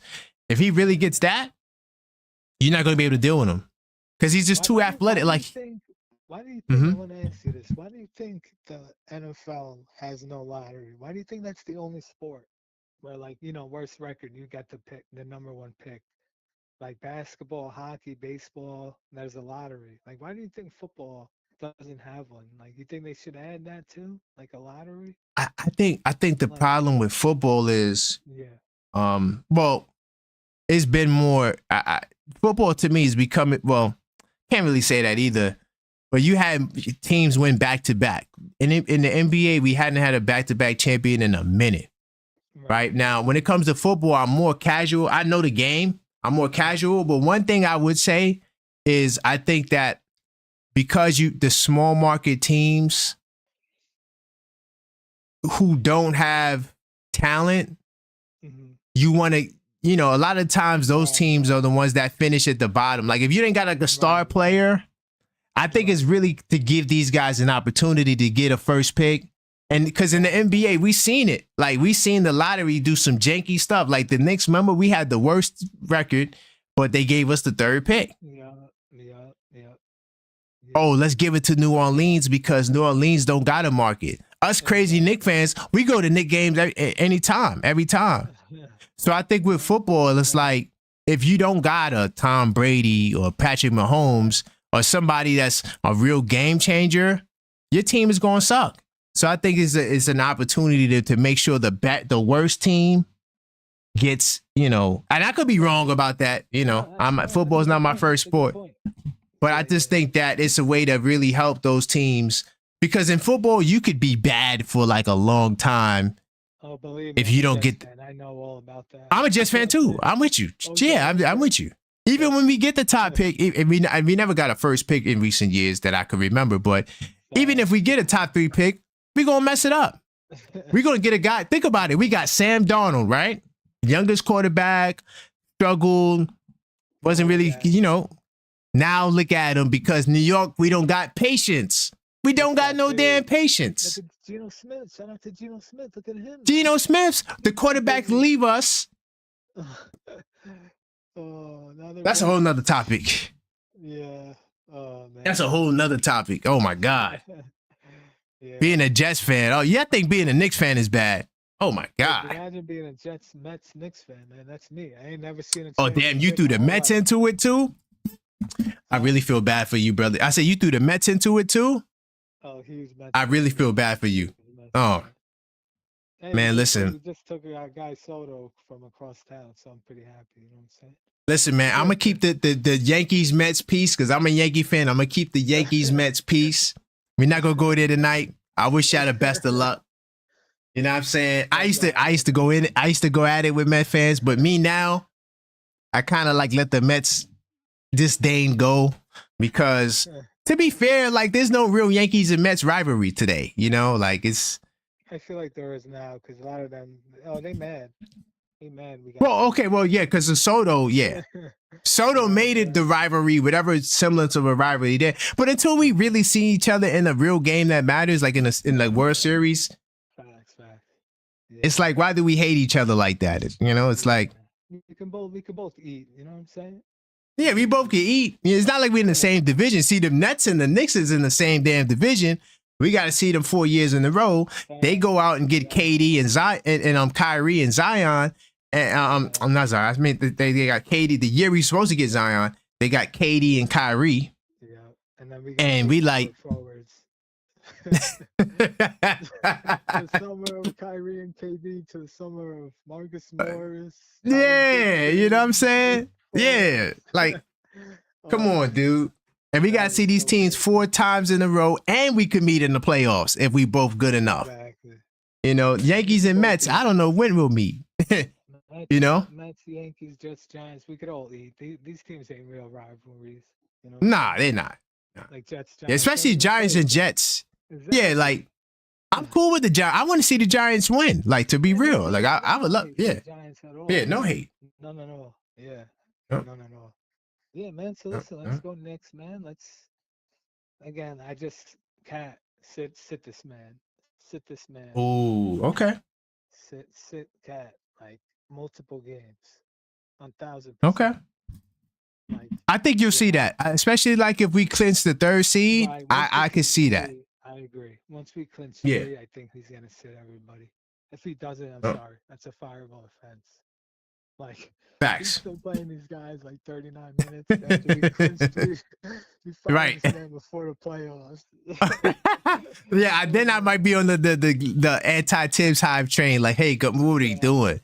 Like, these guys don't need no more preparation. For the 3 seed, I'm like, why, bro? Like, worst we're gonna be is 4, and you can make the case 4 is better than 3, and we know why, right? Yeah, technically yes, but yo, I want the Celtics, man. Listen, I want the Dragon, man. I want the smoke, man, because if Coach Tibbs could really coach his butt off, I really think we could win. Like, it's going to require a lot, and we won't be the favorites. Positivity, man. Like I said, Mets, Jets, Knicks fan. It's hard for me to be. You know what I'm Damn. saying? It's hard. Oh, man. God. All You I had to know put is the Mets and the Jets in there? Oh, God. Now I feel less confident. All I know is pain, man. That's all I I know. know. I know, man. But thank you, man, for calling. I'll let you get the final word, man. Yes, sir, What you man. want to let the people Appreciate it, know? man.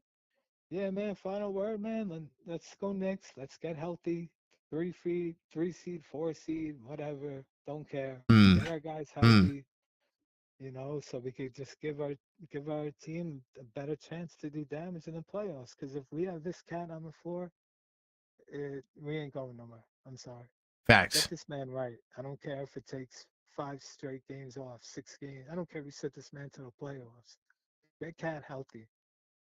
Get Right. this man. I'm riding with that. You know what I'm saying? Salute to you, man. Thank you, JJ. All right, Appreciate no it, man. doubt. Yes, sir. Take it easy, man. Salute. All right, so that was JJ. That was JJ from Brooklyn, man. I got my man Yuri. Just missed his call. I was trying to get him on. Let me get Yuri in the building. He was calling me. That was JJ from Brooklyn, man. Keep the calls coming. This is the Knicks call-up show, 646-995-8389. By the way, if you want to watch the game, a couple of us is getting together to watch the game. The first Knicks playoff game, that would be the 19th or the 20th. We don't know the day right now.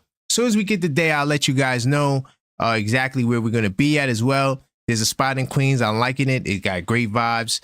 More than likely, that's where it'll be. But if you want to watch the game with us, let us know by filling out that form. And let me get Yuri back in the building. What are you talking about, Knicks 100? Jeter shook his head when he said it.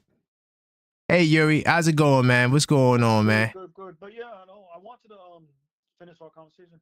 How I feel Right. about the first round in the playoffs, I think we'll be all right. Okay. I think we'll make it out the first round. This whole first round narrative to me sounds kind of meh. Honestly, I've always been against it, but there are times I've been thinking about it lately. But after tonight's win, I'm gonna keep it objective. I think we'll be all right in the playoffs. Right. What do you think? You think I agree. First round?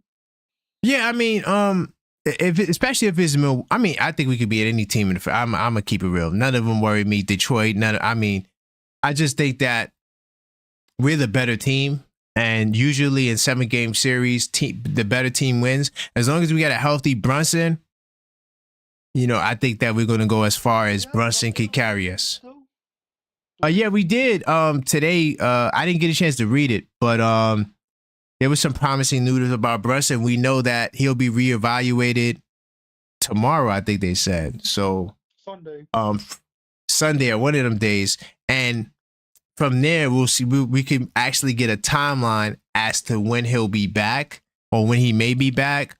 I know that he's going to make a push to get those 4 games in. So I think we will at least see him play them 4 games before the season's out, which is honestly will be great because he'll actually get some time before the postseason, and he'll get his All-NBA award because he's definitely gonna make an All-NBA team. That's not even a debate. He might even get the Clutch Player of the Year award.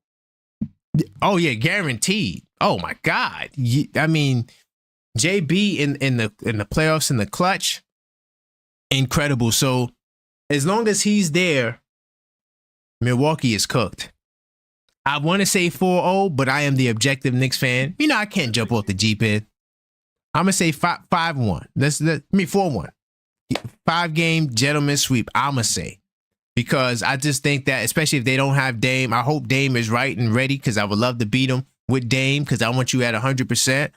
But I just feel like their perimeter defense is just not that good. They got this kid It's really sus. It's terrible. They got this kid AJ Green who they feel is a good defender. To me, he's a hack.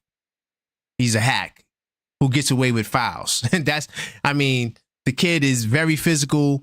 I'm not saying he's a bad defender. I just think that the fact of the matter that he gets away with some calls on the defensive end, it makes him look better than what he is.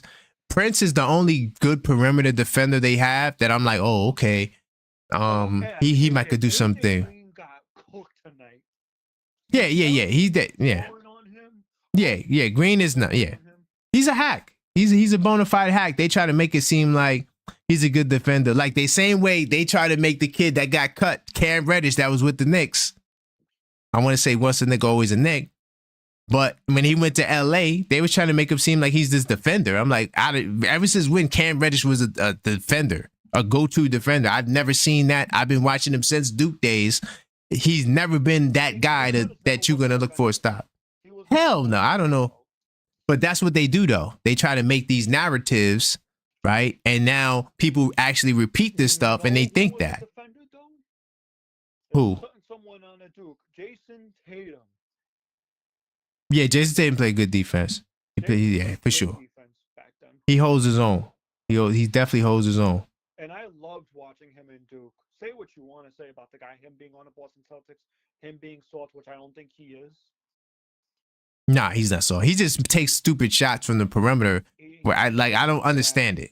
He just takes fadeaways from 20 feet out. Like Jordan wasn't doing that. You know what I'm saying? Like Kobe wasn't doing like super stupid fadeaways from 20 feet out. You're 6'9", dude. Stop. But he's not on our team, so let him keep it going. Let him keep it doing it. You know what I'm saying? Let him keep doing it. I hope that ankle does heal up for him. Oh, he'll be right.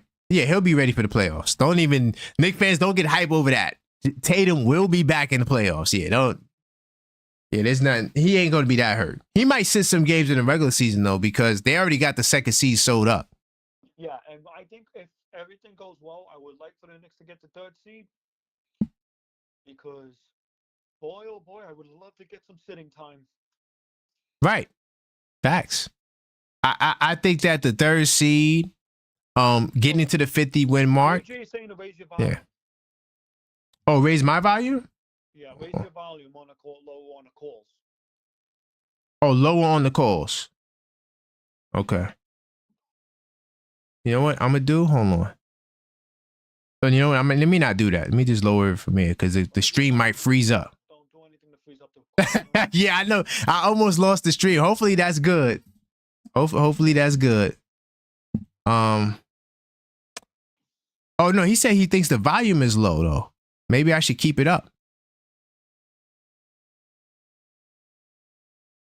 Yeah, raise the volume. Okay. Yeah, talk Yuri. Yo. Okay. Yeah, that should be better. That should be good. But yeah, no. But how do you feel about the playoffs right now? I like our chances, especially if Detroit's starting to go on a run too at the end of the season. Yo, Detroit. Listen, they were a sleeper, and now they're a fifth seed. And shout out to them because we all know what it was like. Being being down for a decade at least. Having losing seasons. So good on them. They deserve it. Yeah. No, I agree. I definitely agree. I'm trying to get your volume up a little bit.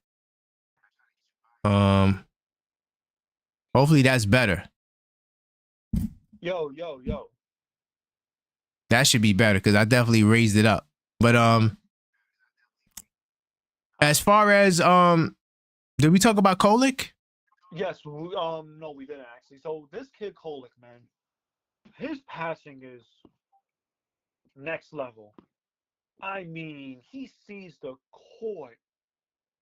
When Tyler's on the court, the ball moves. The ball movement has been amazing. Even if they're not making shots, objective, the ball moves. Yeah. It doesn't stop moving. Not if facts. He can get his defense up to Jalen Brunson's level. I would say he's a good 6-man off the bench. 6-man? Yeah. You don't need Kolick to score. You really don't. You just need him to pass the ball. And we all see the point guard, a.k.a. Rajon Rondo. But you still got Deuce, though. You still got Deuce. That's what I'm saying. That's what worries me. I think Kolick's success is going to push Deuce out of rotation. Really? You talking about this year or next year? Next year, not this year. I think they're gonna play together. I think they'll play together. You think so? That's what I think too. Yeah, I think they'll play together. I think a lot of people are down on Deuce right now because he's having a bad year. But he's dealing with injury. I don't want to make excuses though, but he is dealing with some injuries. Yeah, I did not expect him to be injury prone at all this year. Well, let me not say that. I can't blame the injuries on him because first it was the illnesses, right? Then he had a hamstring. And ever since then, injuries make you consistent, and you've had it through experience. You know what I mean? Yeah. It takes a long time for you to get your shot back, to get your rhythm back. And I hope Deuce is in good health. You know what I mean? Right now, he's dealing with the groin injury, but he also had 2 hamstring injuries that kept him out. Then he had a knee. Man, he's been beat up this year. This is all this season. The groin, the hamstring, the knee, illness. This man has been beat up. Bad. Crazy. Yep, and the toe surgery, of course. Yep, I remember the toe surgery at HIM. So I'm not trying to cap for him. I'm definitely not trying to cap for him. But he's been beat up like we've never seen before. And I hope this is the last time is he near his prime? Yeah, he's still in his prime. He's mad young. Then we can get a good few years out of him still. Yeah, I don't think he goes nowhere because his contract is so favorable that I don't think I think you're gonna need guys like this because we're approaching the second apron and you just want to be able to have guys that are pretty affordable and don't hurt your cap situation. Right. Right. No, I feel you on that. I think Deuce turns it up in the playoffs, though. I hope. I listen. I'm not trying to be the conspiracy suit. My man saying, me and him, we do the conspiracy theories, but I'm starting to think whether or not they putting Kolek out there as like a Deuce may not come back, so Kolek, he's going to be the guy. Is that? And I like Kolek, but you need Deuce.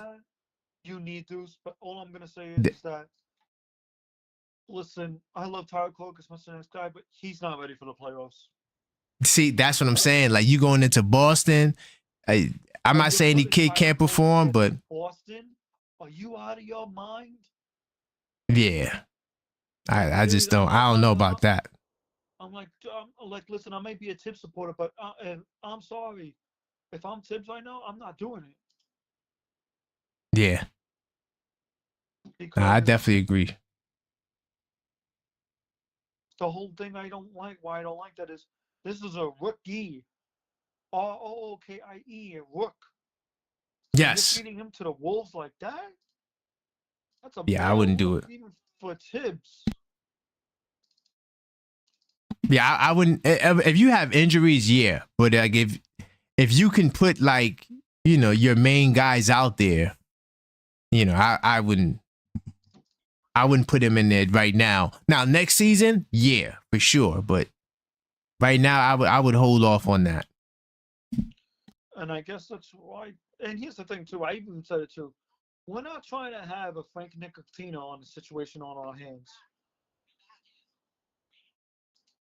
You know what I mean? We're not. That's why I don't have a problem with Tibbs putting the rookies in. You know what I mean?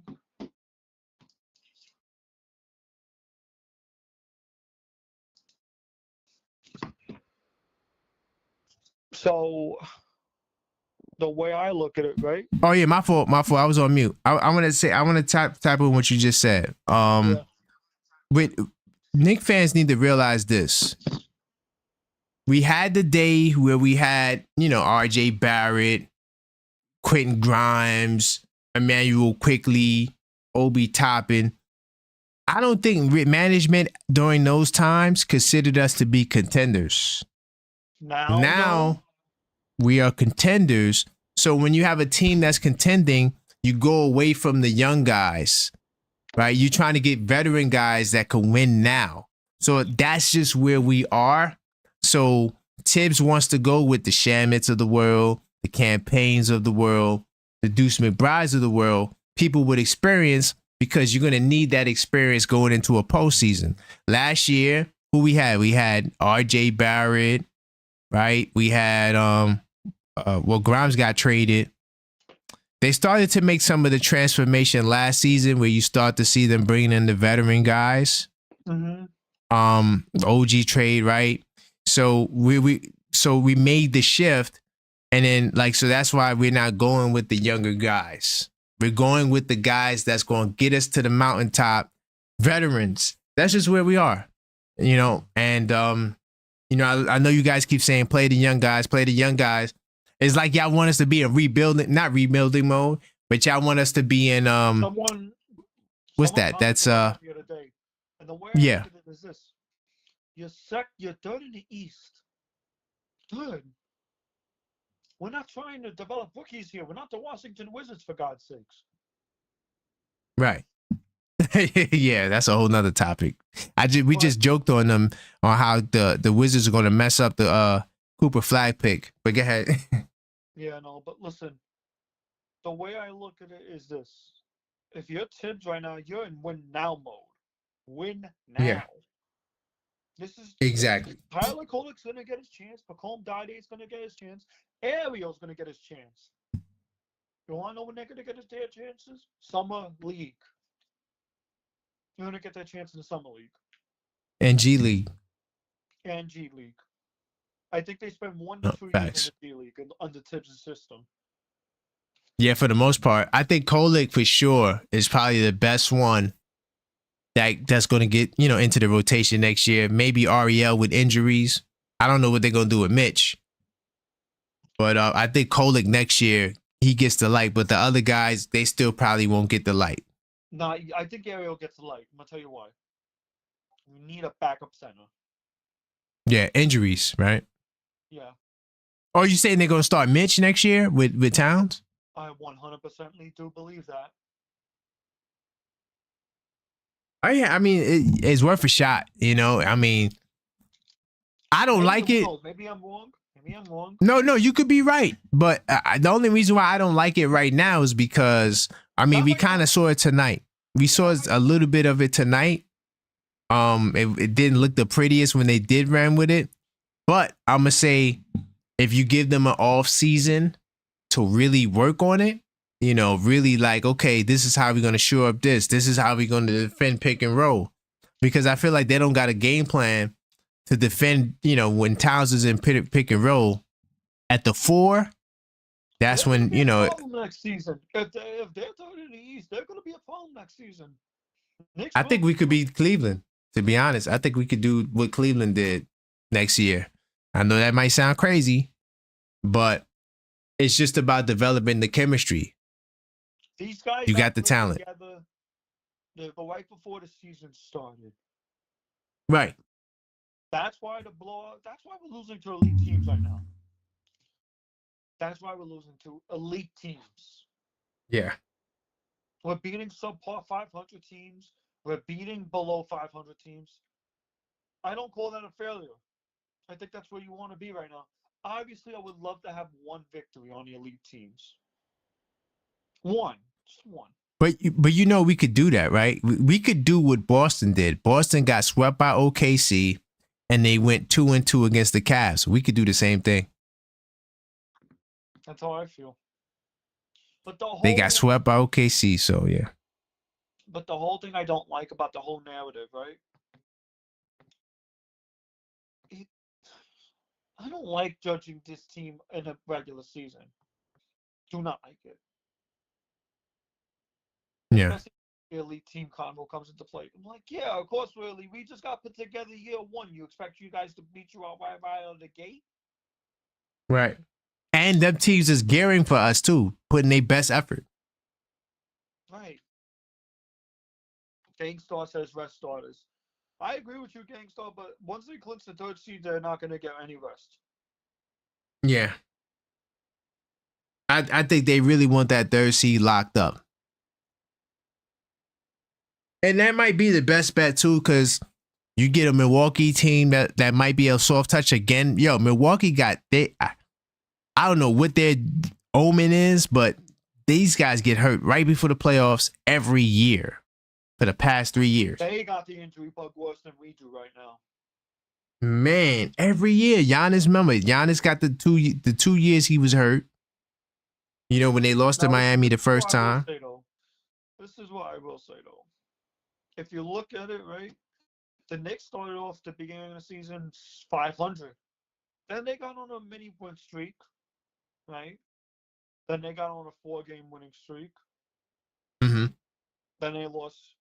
Then they started rolling in December. Then January, they had an off year. Yeah, right. Right? Well, no, I think that was February. Wasn't no February, I think. Wait, hold on. No, I thought it was February. I don't know, but listen, all I know is that no, but you know what? To be fair, January and February were kind of solid. They were kind of solid. March turned out to be. Yeah, March has been tough. Nah, March is kind of tough though. You know why?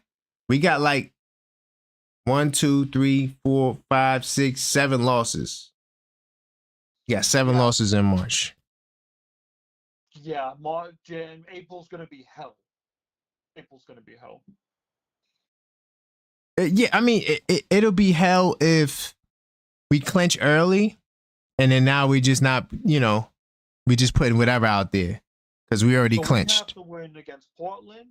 We have to win against Philly. We have to win against the Cavs. Well, we're gonna beat Philly.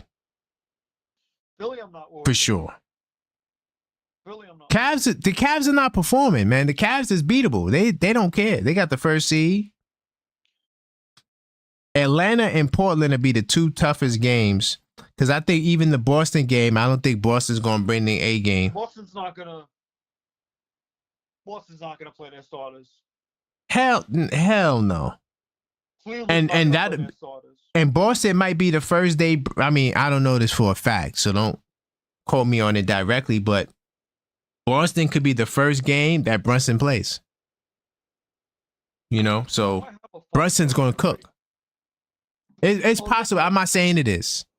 Oh, yeah, no, you're right, because look, Boston, Detroit, Cleveland. Mm-hmm. There you go. He's definitely playing those games for sure. Oh, yeah, no, that gets his his 65. Yep. He's getting them 65 games. Trust me. So, honestly, we're in good shape right now. Yeah, that's what I'm saying. And my man, I forgot to bring this up. Mike in the Discord talking about we need to, because I didn't get a chance to respond to the conversation. Y'all was having such a good conversation in the Discord. I didn't even get a chance to even chime in. But he was saying that we need to reinvigorate the Knicks. I'm like, reinvigorate what? The Knicks are fine. The Knicks is fine. Like, what do we gotta reinvigorate? That might be the comment of the week. And listen, all the respect to him, you know, I agree. It was a really good conversation too, because would we be better off with a good coach? Would we be better off with a young coach? Oh yeah, no, the Memphis firing. That's what I wanted to talk to you about before I got off the air. Yeah. There's a difference between true organization. Look at the Knicks front office. They do things with a purpose. Every move has a purpose. Facts. Every move, yep. There's always a reason for every move. The Cat trade, the Mikal trade. Yep. Every move has a purpose. Signing OG to $212 million extension that he now looks like he's worth. Salute to OG. Took a while. Leon Rose. I got an unfiltered thought coming on Leon Rose, by the way. Yeah, it's coming. Signing Jalen Brunson to a pay cut for 4 years, by the way, that pissed off almost all the NBA players. Yeah, no. Don't think I got the receipts. I got the receipts. Yeah, people were pissed off that Jalen took that pay cut. Yeah. Yep. Why did he do it? To give the Knicks a fighting chance. More cap space. I got the best. You know what? I got a even greater response to the haters. You want to know what it is? What? Because he's probably the best leader in the NBA. Oh, 100%. Yeah, I said it. Yeah, I said it. I read that. I looked at that. Shout out to Knicks Film School when they were filming the whole Nick and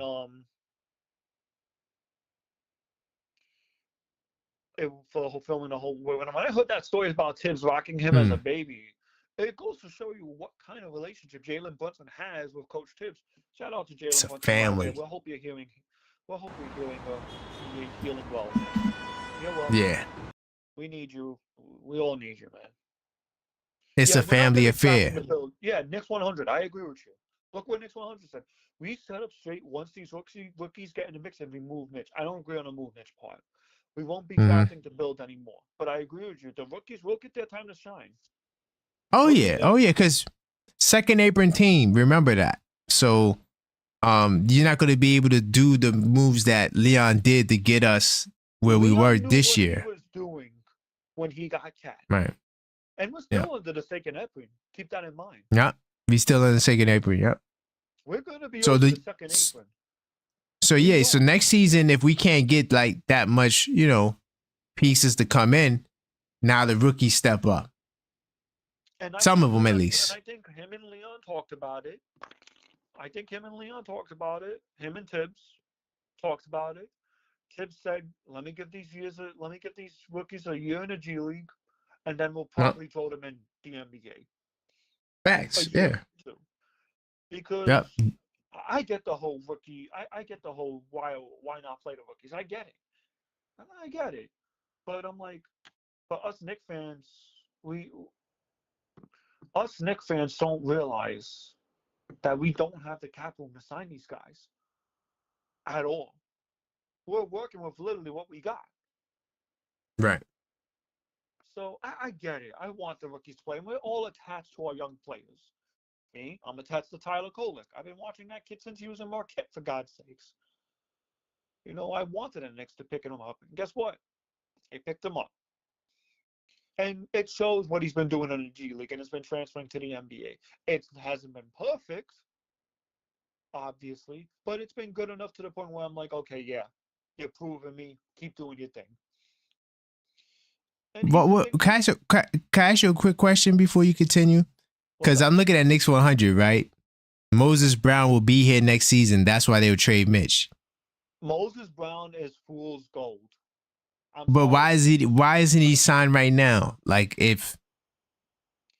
seen him get opportunities, and I'm not knocking him. There's no knock on Moses. But we can't act like we didn't see him go to teams and then go right back to the G League.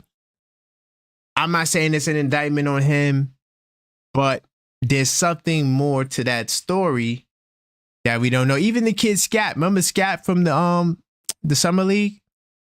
He's not on the team either. Because we are invested in Okafor. Yeah, we are invested in Okafor. That's true. But the guy is a defensive liability at the same time. You talking about Moses? Yeah, Moses. Yeah. And that's what teams need out of big guys who are like off the bench. Like they don't need you to score. Like they need defense and rebounding from backups. If you can rebound, fine. But under Tibbs, if you can't show defense as a center, yeah, good luck trying to get on a Tibbs team. Yeah, if you ain't got game like Towns, yeah, you're not going to make it. Shout out to Towns. Salute to the big bodega. He does what he has to do. I'm so happy he hasn't been injured yet. It's a miracle. It's a miracle. Man. Coach Tibbs is burning out his guys so much that they all playing 65 or more. Oh, I was not around when you told Trevor that. I was not around. Oh my God. They're so burnt out that all his starters are going to play over 65 games. How many teams could say that? Not a lot. He does everything and they get the rest. Yeah, no, I'm just worried about Towns' knee. That's it. The knee I'm worried about. Forget the finger. I know he's going to get surgery on the finger in the offseason. And Yeah, shout out finger's to nothing. Towns for not getting the surgery because it takes a lot of guts to play through an injury, especially when a bone chip can become worse and worse as time goes on. And it probably is, for all we know. It probably is, for all we know. But he's playing through it. You know, Like a guy who's tough. You know who I think the Knicks get in the offseason, though? Who? Isaiah Stewart, Detroit Pistons. I'm willing. But remember, to you're gonna have to trade. You're gonna have to trade Mitch for him. I think he's on the contract. He is, but I saw a report that the Knicks could probably sign him, though. Oh, let me double check that. I already know, man. I am the trade machine. I am the trade machine. So remember somebody said, I'm not sure if you remember on a couple of call-up shows, they was like, it was a true report, though. Hang on. and well, everything is going to be speculation right now, so I'm not even tripping off of that. Yeah, I saw a report on it, though, but I never got. Yeah, Pistons big man listed as a trade target for New York Knicks. I wonder why they would want to trade him. To me, he's like their Charles Oakley. He's the force behind their toughness. I haven't watched that. I'm not gonna lie. I haven't watched too much of Detroit. I did watch a couple of games, but from what I could see, this kid is he's really doing a lot for them on that front, on the mental side of just being a tough guy and fueling that energy that they come with. He's a big part of that. So them trading him, I mean, they must got a plan. I ain't gonna lie. I have no faith in Detroit. The Knicks lost the Washington Wizards pick. Yes. We did. Yep. They actually did, which sucks. But we weren't going to do anything with that draft pick anyway. I think we got another year though, like, cause then it turns into like a second round. Then it's another set. It's like conditions on it, like. Yeah.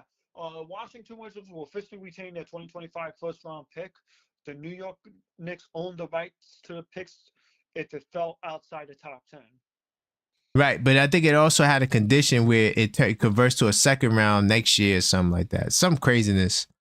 There's like conditions on, something technical with those picks. But all I know is that, listen, we got the core. We just need to upgrade the bench. Yeah. So look, I'm gonna put this on the screen. So this is Isaiah Stewart, right? Isaiah Stewart, 4 years, $60 million contract. So next season, he makes $15 million. Now, do remember, Mitchell Robinson's contract goes down. It goes from 14 to like 11 point something. So now, in order to do the Mitch versus Isaiah Stewart trade, you're going to have to come up with an additional $4 million in salary. And Leon Rose could do it. He could. But what would you have to give up, though? But you're going to have to give a Mitch and somebody. Deuce? I wouldn't do Deuce, but yeah, Deuce contract will work. But I wouldn't do Deuce, no. I wouldn't do Deuce neither. Even after the bad year he's still a good impact. He's still a good player, regardless. I don't know. I mean, this kid had one game against us where I was like, okay, I see why they make it a big deal about the kid, or not a big deal, but what his value is as a player. But ever since that, I mean, I don't know if I'm blowing up the farm for him, like. Yeah, but we need toughness. He's tough. We do need toughness, though. Come on, I'm not trying to call him soft, but we lost our toughness when we traded Isaiah Hartenstein, Julius Randle, and Dante. I don't know, man. Again.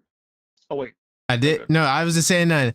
I'm just sitting here like really thinking about it because I'm like, I don't think we lost our toughness. I just don't think. I just think that the toughness we have now has a different look, and people don't consider.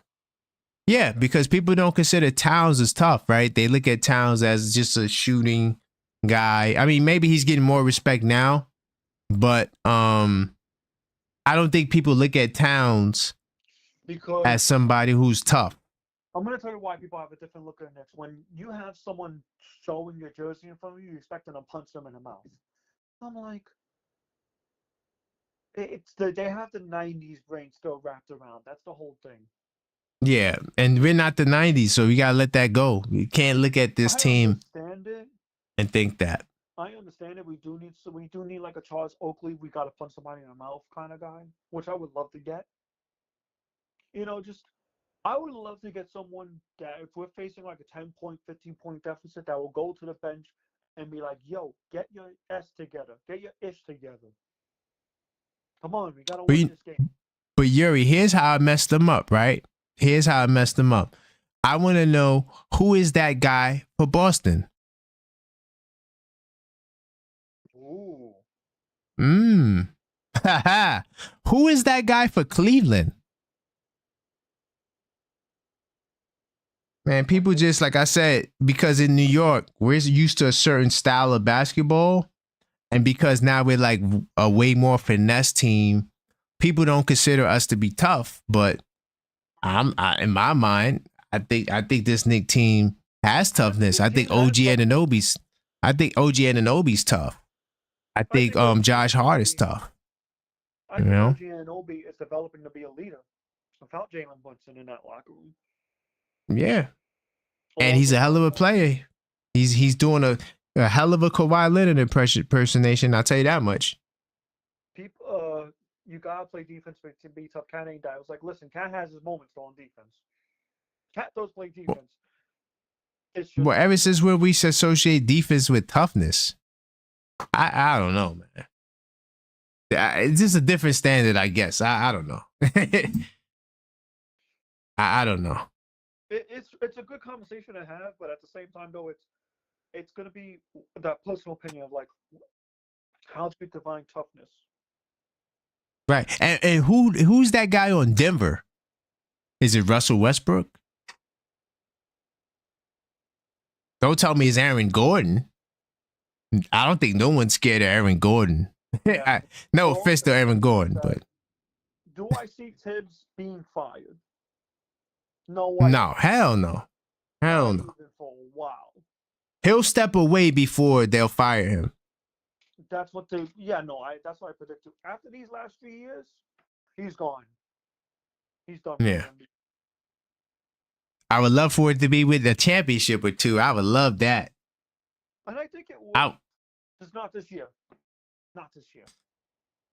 Yeah, I'm gonna say. You know what? Let's clarify that, Yuri.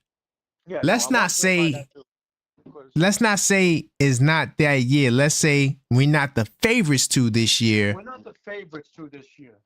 But it's possible. But it's not like it's just a possibility. It's not solid. But it could happen. To say we can do it. But we can do it. So this is how I see it. This team just got put together. Together, right? Right. They're trying to figure each other out chemistry-wise. You know what I mean? You had injuries. You know what I mean? Knicks 100, you can't blame that on Cat because Cat had surgery on that knee. He said that, but this is why you said defining toughness.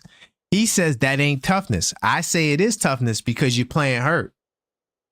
If you were soft, to me, the pain would be too unbearable and you would sit down like you soft. That's how I see it. See, so that's why I don't even care about those narratives. And it's a different NBA. Like you said, these guys are from the 90s and beyond. So they're looking at basketball the way it was then. But when you look at all of the championship teams, I mean, okay, so Milwaukee, is Giannis the tough guy? I guess. Listen, after tonight, I think OG's a tough guy. I've been saying that. I said OG's the enforcer. I said Josh Hart's the enforcer. I said Mitchell Robinson, like he got a little bit of dog in him. I think we got these guys. One that walked out with Cat after that Golden State game. You know that, right? Yeah, OG and I think Hart too, right? Both of they're the only two. They're the only two that walked out. They're only two. Yep. But here's the thing. here's the thing. I'm gonna kind of consider that team being lost because I'm telling you, if Jalen was there, he would never have shook hands with Draymond. That's all I'm gonna say on that topic. Yeah. Other than that, Yeah, I know. Listen, all I'm gonna say is that the Knicks right now, future-wise, right? The Knicks' future is bright. Very. You're gonna have this squad locked up for 4 to 5 years. These Yep. players are in their prime.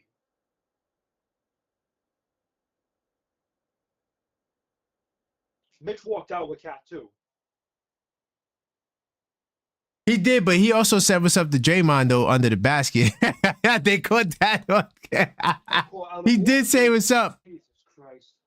Once he said what's up to Draymond. Yeah, once he said what's up to Draymond, he had. But to be honest, guys, y'all making a bigger deal of that. Man, this is the AAU culture, man. These dudes are friends, bro. Come on. You see Cat doing it too at the end of the games, man. Come on, man. Like, these guys are friends. I blame the AAU culture. Yeah. Right. These guys are all friends. They got relationships, man. They go into the club after the game. It's not like how it was, guys. And even back then, I'm pretty sure there was some more. We didn't see it on the court, though. But, all I'm saying is y'all making a big deal about that. I just. Not to mention that the NBA does have rules that if you don't give sportsmanship like on deck, you're getting fined. I think there is a rule or something like that in there. There is. So, it's like, I don't think Cat's losing sleep. I'm gonna keep it real. I don't think Cat's losing sleep over the bullshit. When I look at like his personality, because I also blame Cat, because he said if he does have a problem, I blame him because he said I'm gonna respond with love. So if you're gonna use the word love, how you agree? Mm-hmm. You can't use the words love and expect everyone to not give love. Right. Because if he would have said, yo, it's on, or yeah, I can't wait to see him, or if he would have communicated with the guys, man, I don't like these dudes, I'm pretty sure it probably would be different. But that's leadership. Like you said, Yuri, it goes back to leadership. Goes right back to leadership. And I guarantee you, Jalen would have made that decision for Cat. Yep. Because say what you want to say about Jalen. Once Jalen lost him, once Jalen got injured, let's be real here. Jalen is honestly the ride that does the Knicks.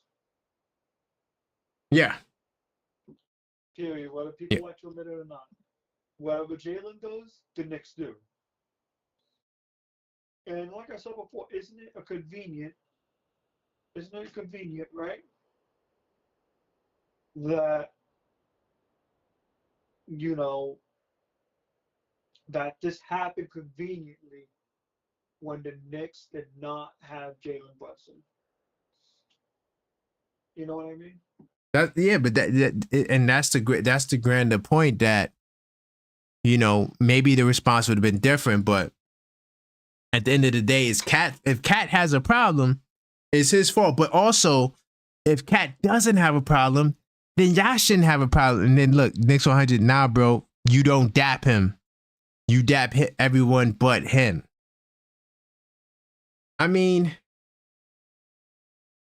I don't think it's that deep.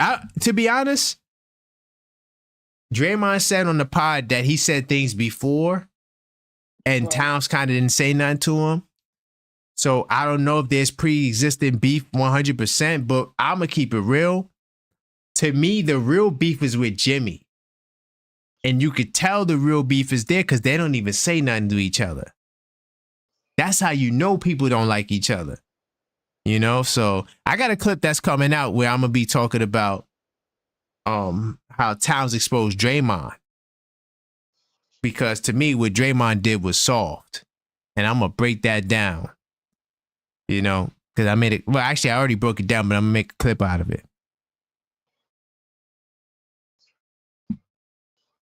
But yeah, man. This final call for call 646-995-8389. Talk to us if you disagree with what we saying. You want to add to the conversation. Milwaukee, how do you feel about that? Whether or not this year will be different. We made the playoffs 4 times in 5 years. I want to know why. Did I ask you that question? Why this year could be different? I did. Okay. And then Tyler Kolek, does he deserve time in the rotation? Big Dog Talk Sports. Cat is not tough. Hey, Big Dog, call up. Let's spice this up. Call up Big Dog Talk Sports. In that case, I'm gonna hop off. Then in that case. Okay. Okay. But I will. Yeah. This. Mm-hmm. I will end the door with this though. Mm-hmm. I think what the Knicks' future is really bright right now. You got really good rookies. Our bench is gonna be homegrown talent. Right. We're gonna have rookies going after the backup positions. I think that's a good problem to have, don't you think?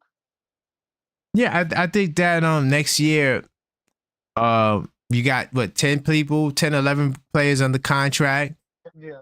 And then you got $11 million to work with. I do think you're more than likely going to be a second April team, because I could see a world where you bring back a Precious. Not that we have to, but because he has bird rights and you're going to need that other player to fill the roster spot out, I could see them coming back. I think Precious. Oh, you think he walks? No, these were the 4 plays my friend and I were thinking. I want you to tell me if I'm right on this. Campaign, walk. Yeah, for sure. Guaranteed. Damn it, walks. I don't know, man. He's 6'4". I mean, if he performs well in the playoffs, there may be a market for him. But at 6'4", I don't know. Precious, I'm gonna say walk. I mean, is there a market for Precious? Right. That's the question. Here's the thing too, right? Campaign, I think, well, even they all in the situation of this. Mm-hmm. Are you going to get more than a minimum contract if you go elsewhere? So a lot of guys, right? A lot of guys, they need. Oh, by the way, I do got another call. Let me get this call on. Let me get this call in, Yuri. All right, Yuri, we'll talk. Mm-hmm. Hello, caller. State your name. Where you calling from? Hey, what's up? Yeah, this is Fritz, NBA Economy Show. Hey, man, how's it going, Fritz? I got your number saved. I just want you to say your name for the people, man. Great to hear from you, man. Yeah. Just wanted to check in. Always see you. Always working, bro. Oh yeah, every Friday I'm here, 10:45, man. Rain, sleet, or snow, man. What's on your mind though? I mean, I got questions. I got, where you want to go. I'm gonna let you tell me what you want to talk about. I just kind of wanted to kind of follow up on that last caller. So I know a lot of people are looking forward to the summer. Yeah, the Knicks don't really have money to really be doing anything this summer. Right. I think you would have to get rid of some players to make that happen. Facts. So there's a good chance, if they are gonna, even, fill the roster, with some vets, you probably would have to get rid of Mitch. Yes. So it's not a situation where you could have your cake and eat it too, where you could just keep everybody and then, and then. Yeah, I got it on the screen too. I was actually getting ready to put it on the screen to show him and everybody, where we are, because we got 10 players under contract, and then that's 5 spots you got to fill, and you got $11 million in second apron space. So, okay. Yeah. So the thing that people don't figure into that is the NBA charges you for those spaces. So right. So you can't say, for those 4 or 5 spaces left, you can't put a 0 there. No. So they put like 1.9 in there automatically. Yes. So you end up with not, oh, we don't have $10 million, but I really got $4 million to spend on somebody. Right. So Right. Yeah. that's how it works out. So the Knicks could, there's always, you always have those type of vets who want to take that championship ride. I'm sure they can get a couple people to do that. It's not going to be the top free agents, No. but they could probably get a couple people to get on board. You don't think Shamet or Campaign could be retained? Because I don't see them getting more than a minimum contract anywhere else. I think Shamet, if they wanted Shamet to come back, he would come back. I think Cam could get more elsewhere. I think You think so? Yeah, actually, the only reason we got Campaign this year is because when he got arrested. Oh, okay. Oh, yeah. So you think that dropped his value? The Right. Knicks signed him the next week. Yeah. Right. The Knicks are quick on it. He said, "You want a job?" Mm-hmm. The only reason why I'm like with Campaign is like the point guard position is so many point guards. Like it's just the competition at that position is so high.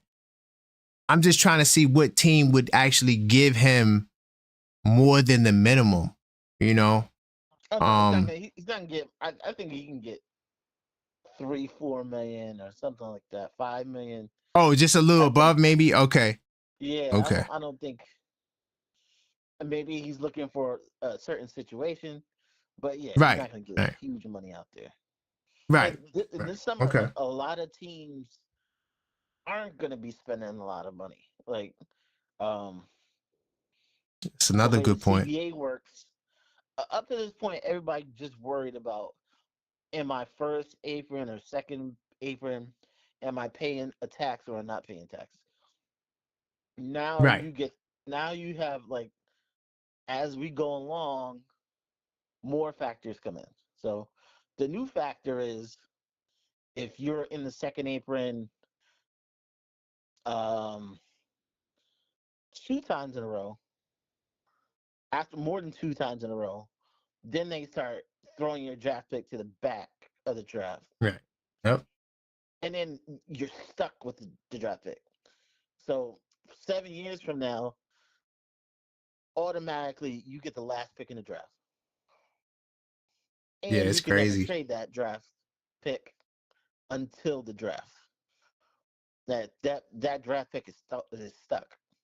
So that's where we're faced. So teams are really not, the teams who've been over that second apron, they don't want to do that the second time or the third time. Right. So now it gets serious, more serious. So a lot less teams are going to be spending this summer. Yep. And I think that's why people didn't understand my Boston video I put up there. Like, because I did a video talking about the stuff that Boston's going through with selling the team and, spending all of this money, $250 million in luxury tax next season. They can't afford to keep this team together, and so not long term. So I think this is, it's the new owner. You don't want to just take over and you telling people, hey, we're going to break this team apart. I think they're just going to see, do we win the championship? No. And I think next year they'll get to a certain point and be like, yo, if it ain't looking like we get a championship, we're going to have to do something. And like KP or Holiday. Yeah. Try to get an expiring contract in, like trade KP for somebody on the way out of their contract. That'll give you some relief. Of course, that person has to walk, but hey, at least you ain't get stuck in that second apron, Yeah, because it's not that it's the money is a big thing, but once they start throwing your picks to the back of the draft, then that's a big issue for your future. Nope. So, yeah. Nope. And same thing with Phoenix. That's why KD, one of them is out of there for sure. I mean, they can't afford to stay there and then to not make the playoffs. I mean, that's crazy. That's yeah. Yeah. So Yeah. The Suns. I still don't. I'm still not gonna. I don't know who it'll be, but it'll be one of them. yeah, one of them is going. And I'm rumor is KD, but I'm not 100% on that because how many teams are going to want to trade for a guy 37 years or 36, even though it's KD, but still he's 37 years old, you know, making $60+ million. I don't know. I just, Yeah. I mean, I don't want the Knicks to do it. They always could trade him, but are you at the point where they're gonna just where somebody's gonna throw you 5 picks? I think No, they're not gonna get 5 picks. Yeah, nah, that's not gonna happen. Yeah. But like, do you do like the Knicks?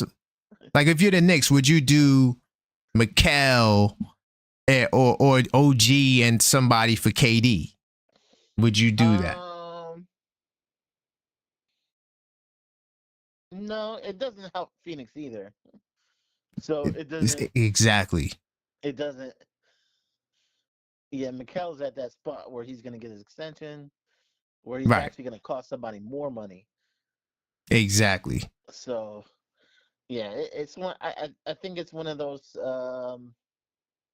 What's his name? Maybe. I really wouldn't. I really wouldn't rule out what you call it. Who am I thinking of? It has to be a team he wants to go to too. Yeah, I wouldn't rule out Booker this year. I really wouldn't. Booker, wow. I really want to rule him out. Damn, you trade Booker? Oh man, that you rock bottom when you got to trade your young star. Oh God, that's he's not young. He's like 30. He's like 30 now. Well, yeah, but he's the youngest out of the 3, though. You know, you got to get rid of him and keep these other guys. And Bill, you already see he's on the decline. Yeah. And now KD he's approaching late, like, you know, further in the late 30s. Yeah. Oh, well, it's not my team. I do got a question for you, though. Sure. Do got a question. Is tonight's game, well, the fact that we swept the Milwaukee Bucks, right? We got the brooms out in the regular season. Is this a prelude of what's to come? Do you think that if Dame were to come back, we could dominate the Milwaukee Bucks in a playoff series this year? This year. Oh, no, Dame's done for the year. I know. I just was trying to be, you know, I'm trying to put, you know, just trying to add spice. Oh, yeah. I know. Yeah, because his yeah, he's done. Now, blood clots are serious. That's a serious issue. Yeah, that's 3 months minimum. Yeah. Yeah, he's done. He's done. So, okay, let's scrap that question. Scrap that. I was just having fun. Yeah. I want to talk about Tyler. Well, there's actually, you know, let me stick on the playoff theme, right? Being that the Knicks clinched the playoffs for the 4th time in 5 years, I want you to tell me, even if you are not the most positive, you don't think we're going to go that far, that's fine. But I still need you to be objective. Okay. Why could this year be different for the Knicks in the playoffs in a positive way? Because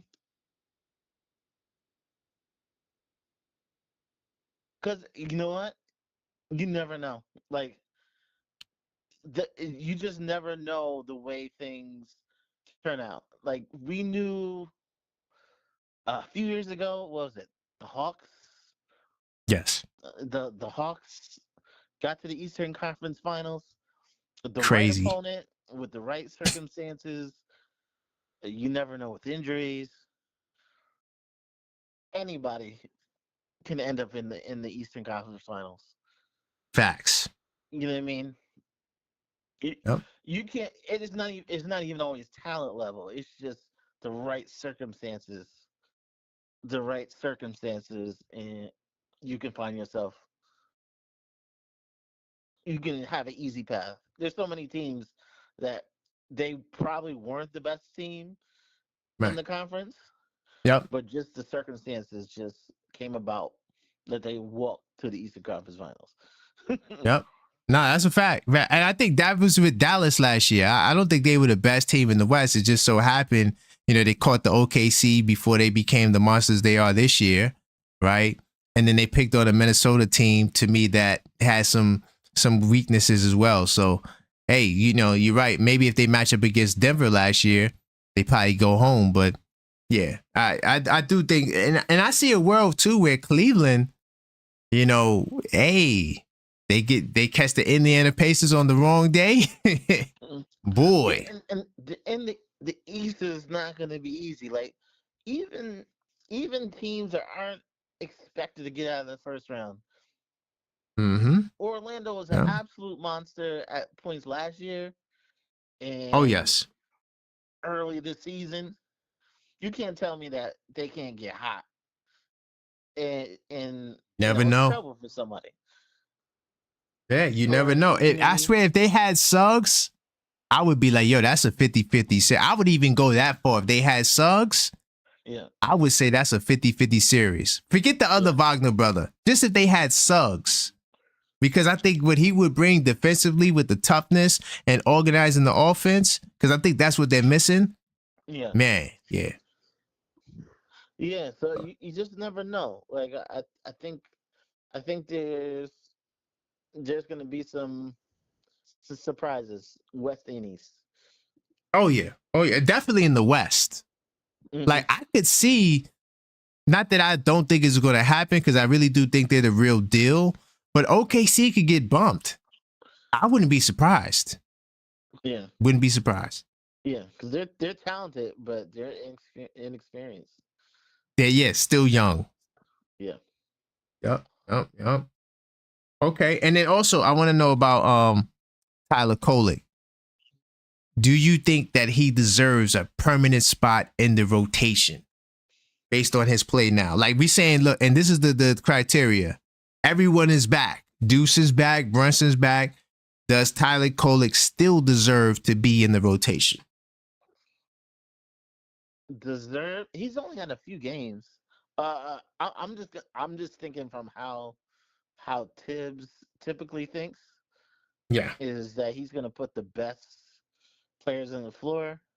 I don't think he cares about giving Kolek experience, and that's typically how we think. Yes. So yes. I don't. Yeah. So I think if the people are back, I think Kolek sits. Okay. He sits and break glass in emergency. I think, but yep. I think he's shown enough that if we got to the point that guys were missing, he would get minutes. It wouldn't be. Yeah, of course. Yeah. It would never be Jalen's playing 46 minutes. No. At this point, I think we're beyond that. Yeah, facts. I think if enough people are out, Kolek would get the call. Like I think he's built up enough trust that he isn't a zero. Right. In Tibbs' mind. No, that's a fact. And he kind of like got into that Ariel spot where Ariel was getting time right before Mitch came in, right before he got hurt. I think that's exactly where Kolek is. So I agree with you. I said that, only because Cam has been the guy all year, to remove him from the lineup and put Kolek there is very bold. Not to say it wouldn't work, but I just don't think you do that going into a playoffs when you got a veteran as experienced as Cam. I just can't see that happening without there being, like you said, some injury. And then now, Brunson needs a rest. You're not going to play Brunson 46 minutes. So, yeah. Nah, good stuff. And then what we know about Cam is Cam has had big playoff moments the last few years. Yes. He burned us.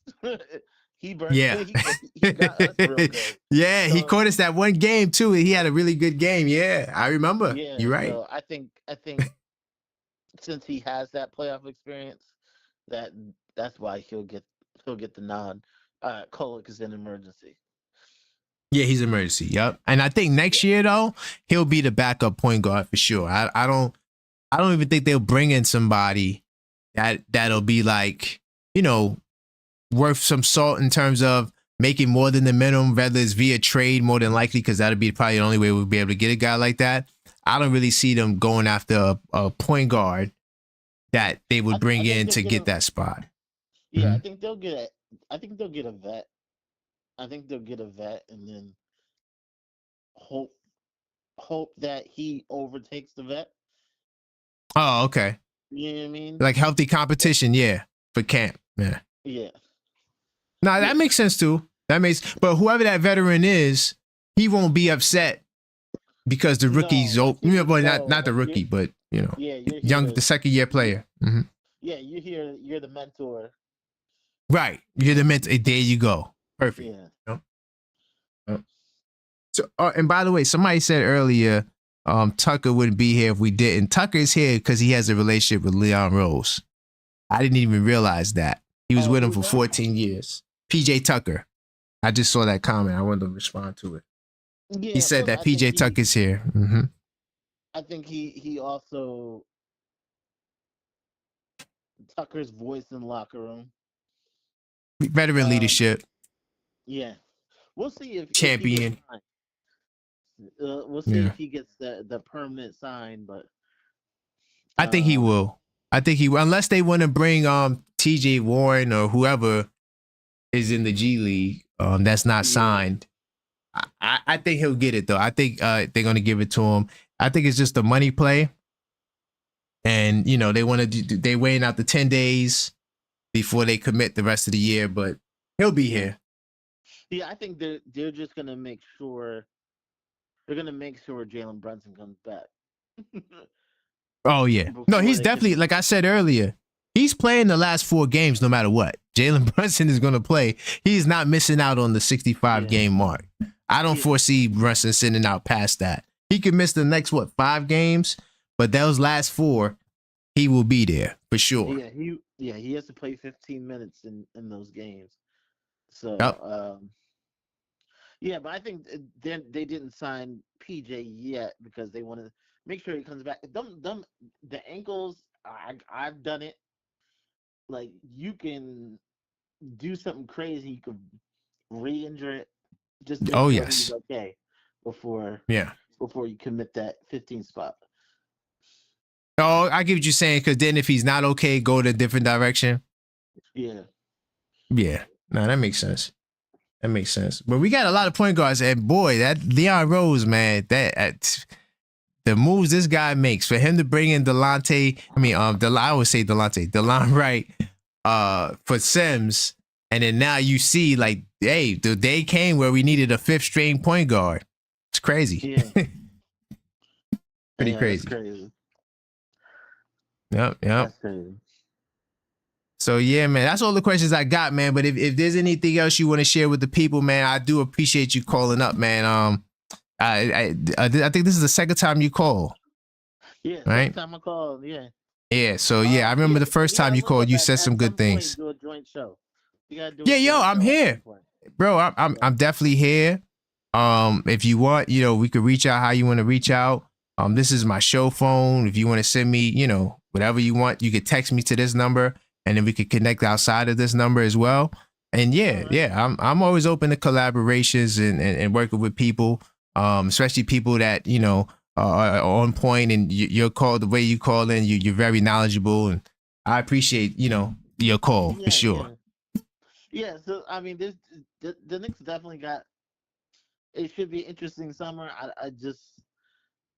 I do have some certain ideas of what I think would happen, but I'm gonna just focus on the playoffs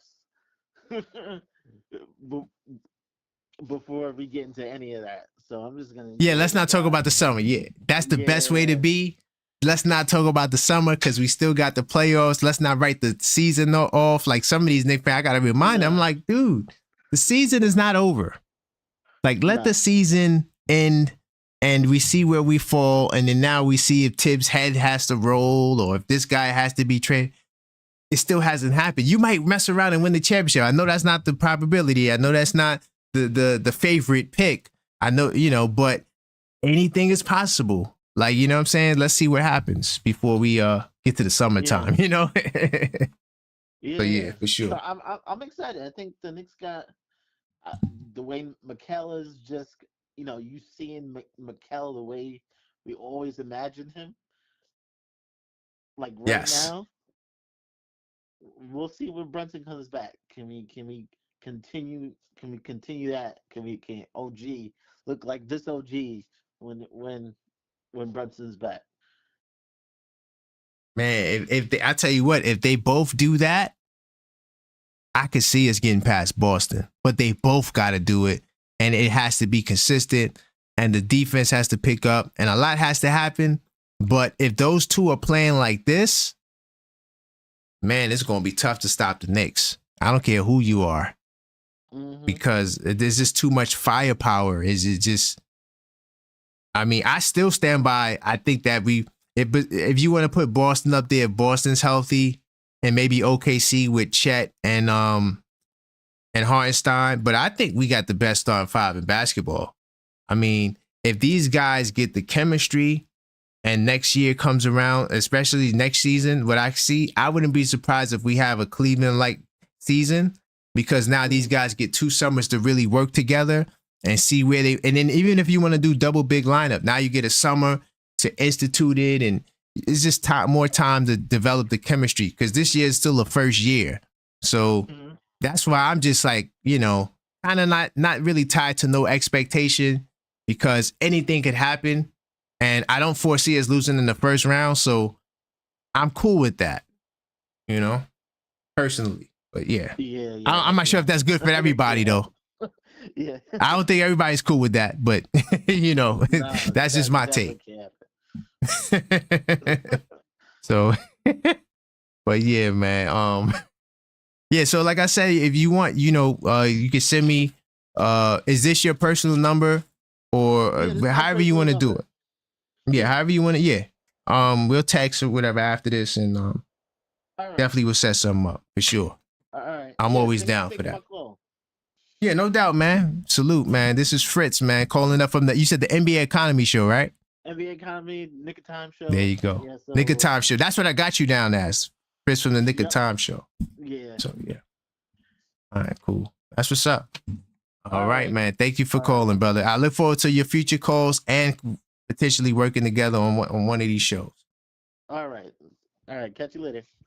All right, man. Peace. All right. All right. That was Fritz from Knicks of Time. Salute to the brother there. Definitely going to check out his platform and work with him. He always has some really interesting takes, and yeah, I like talking to him. Yeah, but this is the last call for calls, though, guys.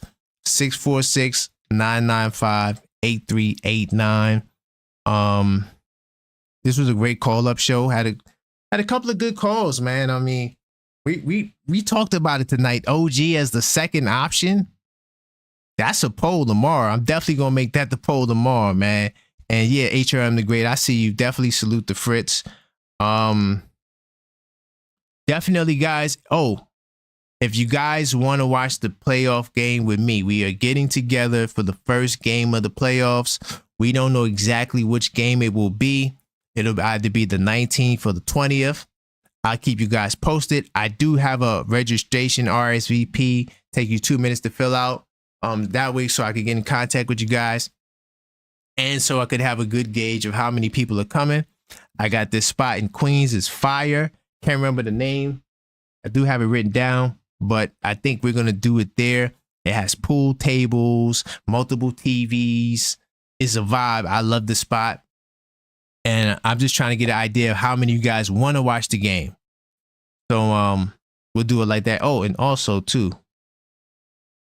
Yeah, by the way, like I was saying, you can fill out the form. It's in the link to the description of the video or in the chat pin, and it will be in the description too by the time this video is over. By the way, good night, Trevor. I see you, man. Great talking to you as always. This is the upcoming schedule. I don't think that's the most up-to-date schedule, so I'm just gonna go off the top of that. I could have sworn I changed this earlier, but that's fine. So this Sunday we do have Parlay Sunday. It's kind of the same. So this Sunday we have Parlay Sundays at noon, right? Monday we got This Week Inside the Knicks at noon. Thursday is the After Midnight stream, not the Knicks in 10.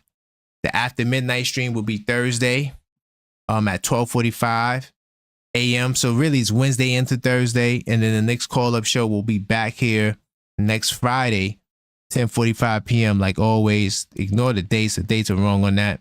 Let me get that up. Oh, I put the disclaimer up. I'm wilding. But yeah, final call for Coles. Let me see if you guys talking about in the chat. Big Dog Talk Sports. He didn't. He ducked the work tonight. Didn't want to talk. Oh, by the way, speaking of Warriors, my barber. I told you he's a Warriors fan. We got this bet. I actually saw it. I got my hair cut yesterday. You know what I'm saying? And I saw him. And you know, this guy was so humble, man. This guy was so humble. I've never seen this guy this humble. I said, so yeah, about those Warriors, what's up? Oh, they ain't going nowhere. I'm like, huh? The Warriors are not going anywhere. This is your team. Mind you, beginning of the year, oh yeah, we're going to be a 3rd seed and we winning the championship. Now he's saying, oh yeah, they're not going anywhere. Kind of threw me for a loop. Is he playing mind games? I don't know. But yeah, that's what happened with my barber, the guy who I have a Warriors bet with. Never talked about the game not one time. Crazy. Let me see. The Warriors are the 7th seed right now. Wow. 7th seed Warriors. This is good. And I'm telling you right now, if the playoffs started today, man, I wouldn't want to play the Minnesota Timberwolves in the play-in game. I tell you that much. And then Sacramento more than likely will beat Dallas. Looking like I might could win my bet. Knicks 100 says it's over for them. Why you says it's over for them, Knicks 100? Is it because of Steph? Did we get news on Steph? They did win tonight. I'm curious to know why you said it's over. They got the Spurs. Let me see how if I lost my money, because they do got the Spurs. That's a winnable game for sure. Memphis is another winnable game. Lakers is definitely a winnable game. I got no faith in the. Well, I'm not gonna say I got no faith in the Lakers. I'm gonna say that the Lakers to me are suspect. Denver Nuggets. I don't know if these teams are gonna be performing at the end of. This is why it's hard for me to do my parlays, because I'm looking at every game and I'm paranoid. Because like, all right, cool. I think they'll win San Antonio, Memphis, right? Los Angeles Lakers, you don't know what Laker team might pop out that night, right? Denver Nuggets, you don't know what Nugget team gonna pop out that night. Because are they just gonna settle into what spots they fall into? Same thing with Houston. Are they going to be balling? I know Phoenix is going hard this game because Phoenix is trying to make the play-in. San Antonio, Tankville, Portland. I don't know what the heck Portland's trying to do. And Clippers, these games might not even matter down the stretch because teams might have their spots. So everything is just iffy and up in the air. Steph Curry, you know, let me see what he did. The Pelicans is a soft touch. They definitely in tank mode right now. Yeah, look at their lineup. Kelly Olynyk. They definitely in tank mode. I guess Zion is hurt. I don't know. I haven't kept up with the Pelicans. But let me see what Steph. Oh, okay. Steph had a little rough night. 5 of 16 from downtown. Yo, teams back in the 90s, that's how many threes they would shoot for the game. Like, it would be 5 of 16 for the team.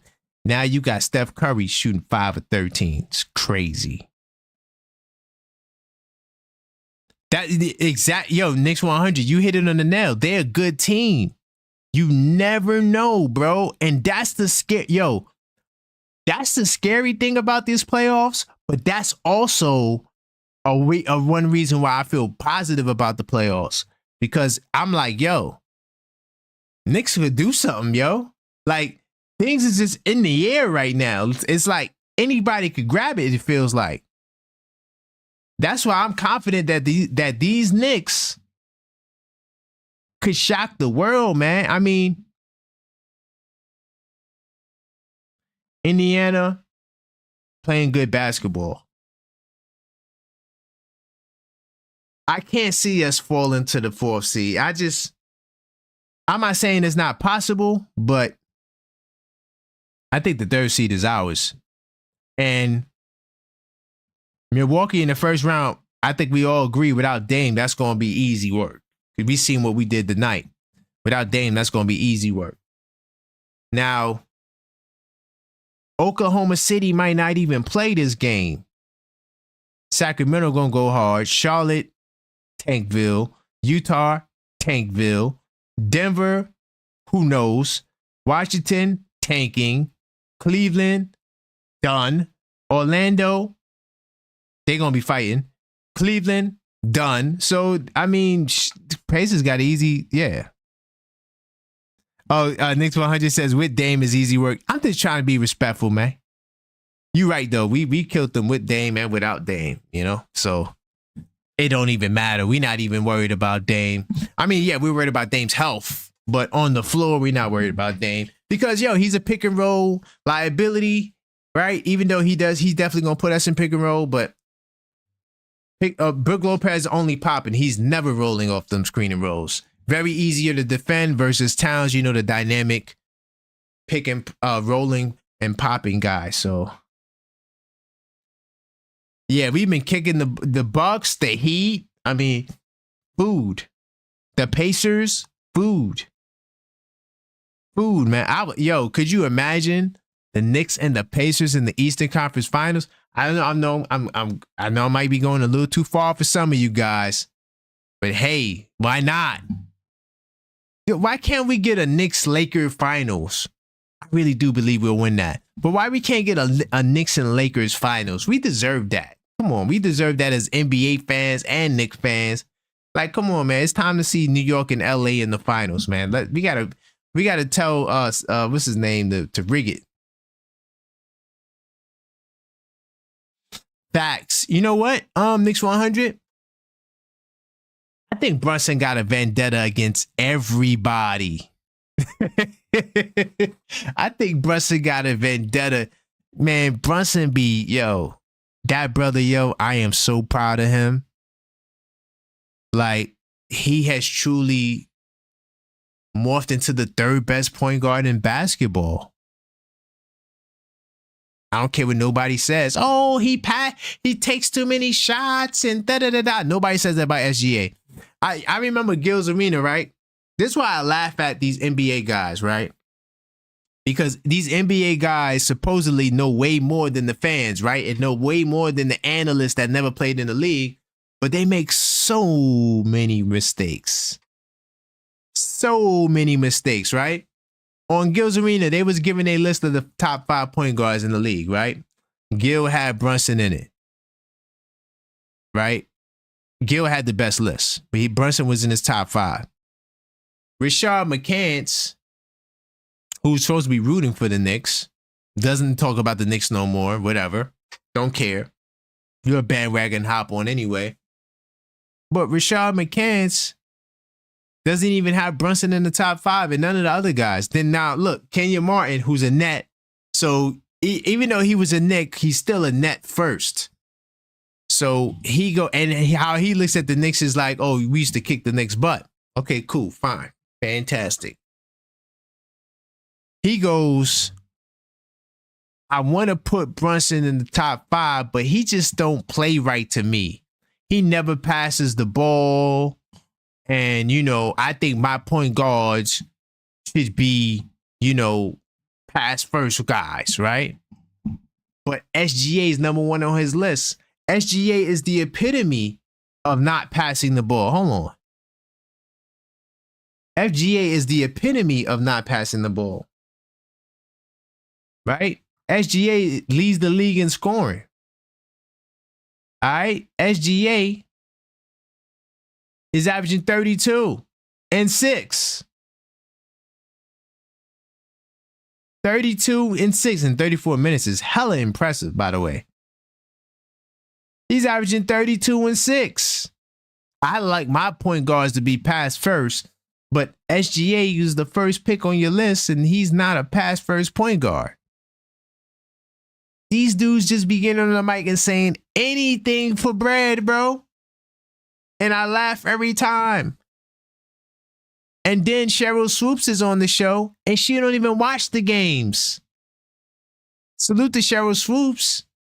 I mean, I'm a Liberty fan, so she used to kill us, so she is the ops, but she don't even watch it. She admits it. And you know what she does? I agree with you. Yo, I swear, I can't wait to get on one of these shows, man, so I could show these NBA dudes up.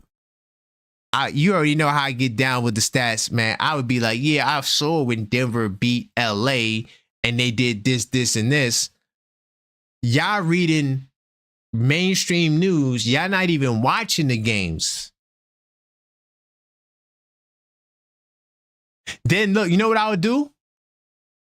When they want to hit you with the, oh, you didn't play in the league, right? And if they witty enough and they go, oh, what play is this? I just start asking them random players on certain teams. Like, okay, who is Keontae George? Who is Chris Boucher? That's how I would get them back. I know they're not going to know these dudes because they don't watch these teams. I'm picking the teams they don't watch, and then I'm going to pick like dudes that come off the bench on these teams. And I'm going to ask them, who are these dudes? That's how I would get them back. You know what I'm saying? But these NBA dudes, bro, they just be, talking for checks. Yes, they know the game, but they don't watch basketball, bro. Trust me.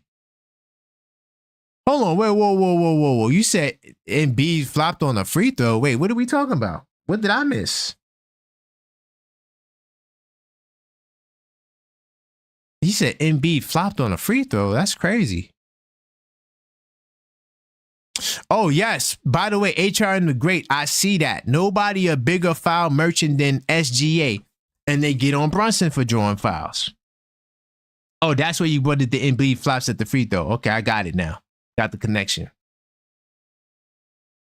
Brunson more, Brunson.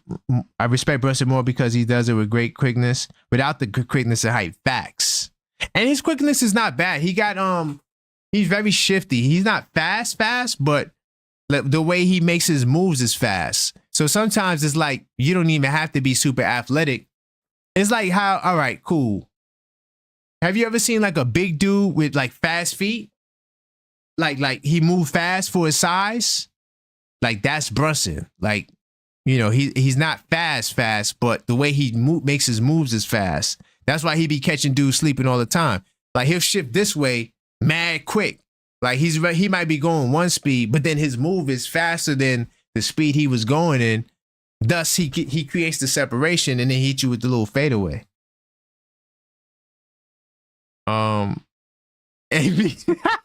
Salute the Strong Island Bomber, man. He said Embiid and PG pulled the greatest heights of all time. Yo, PG, bro. I'm gonna say it like this: if Daryl Morey is not fired, he got some strange pictures of the owner, man. I mean, drop the ball, bro. You talk about dropping the ball. I think Philly might take the title over the Nets as the most disappointing team in the NBA history. I think Philly might have took the title from the Nets. Let me see. They made. Oh wow! They made the Lufanasia Haste look like child's play. Facts. We need more women on TV sports show that look like the ex-WNBA player that's on ESPN. Oh, you talking about the Agumake chick? Listen, man, I just want people that know the game. And watch the game, because they know the game, but they don't watch the game. Like Candace Parker got way better this year to me than she was last year.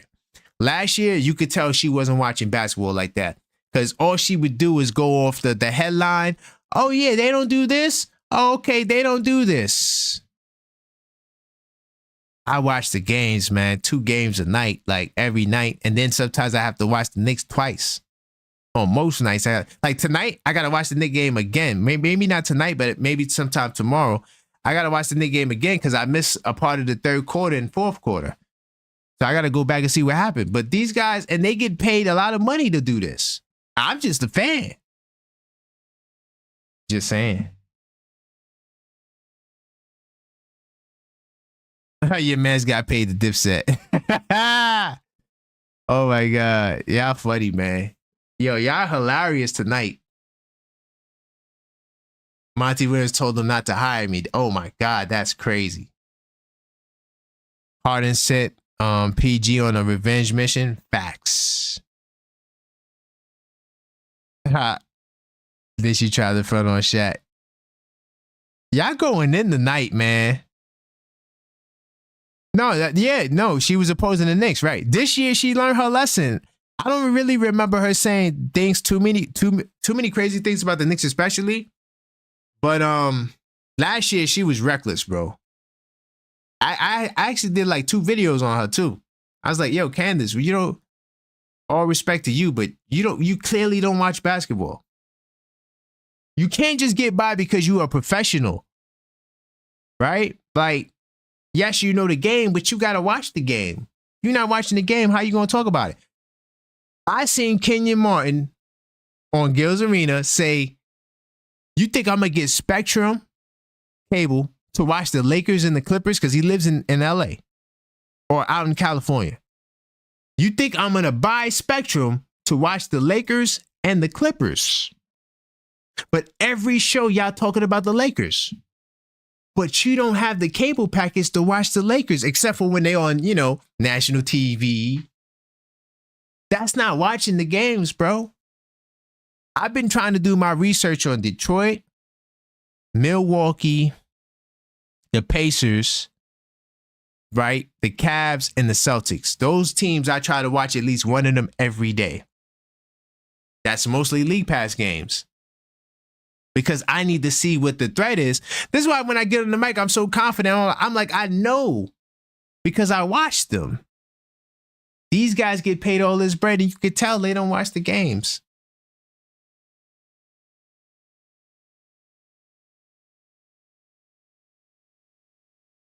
Right, yeah. Facts. Last year, yep, she supported the Knicks, opposed to Shaq last year. She was doing the Shaq impression. Facts. Facts. That's what Cheryl do on Gil's. I'm not sure if y'all watch Gil's Arena, but that's exactly what Cheryl Swoops. Next time you watch Gil's Arena, just look at how Cheryl Swoops responds to the answers. It's not going to be based off of her own knowledge. Oh, he averages that many points? Like, really? I know you know the topic before you go on the show. For me, that's a cheat code. Like, when I go on Still Knicks Fans, right? The first time I went on Still Knicks Fans, I didn't even know what the world we were going to talk about. So I didn't have no time to prepare, nothing. Just went on there because I pay attention to the Knicks. I'm good at that because I know everything pretty much. So it's hard to have me on there looking like I don't know what I'm talking about because I know what I pay attention all the time. But like I said, these people get paid to talk the sports, and like it's just, you could just tell. That's why they say the craziest. And then here's the thing too, right?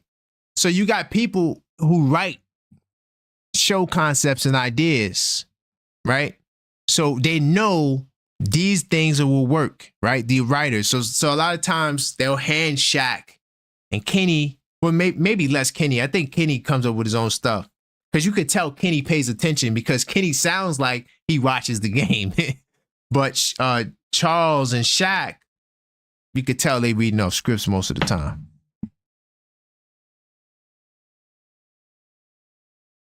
Healthy Knicks team smacks the Clips. I'm not sure if smacks the Clips, but I think we'll beat them in a 7-game series. I ain't worried about Harden. Not worried about Harden. Nah, I'm sorry, I'm not. You know who I'm worried about? Norm Powell. That's who I'm worried about on the Clippers.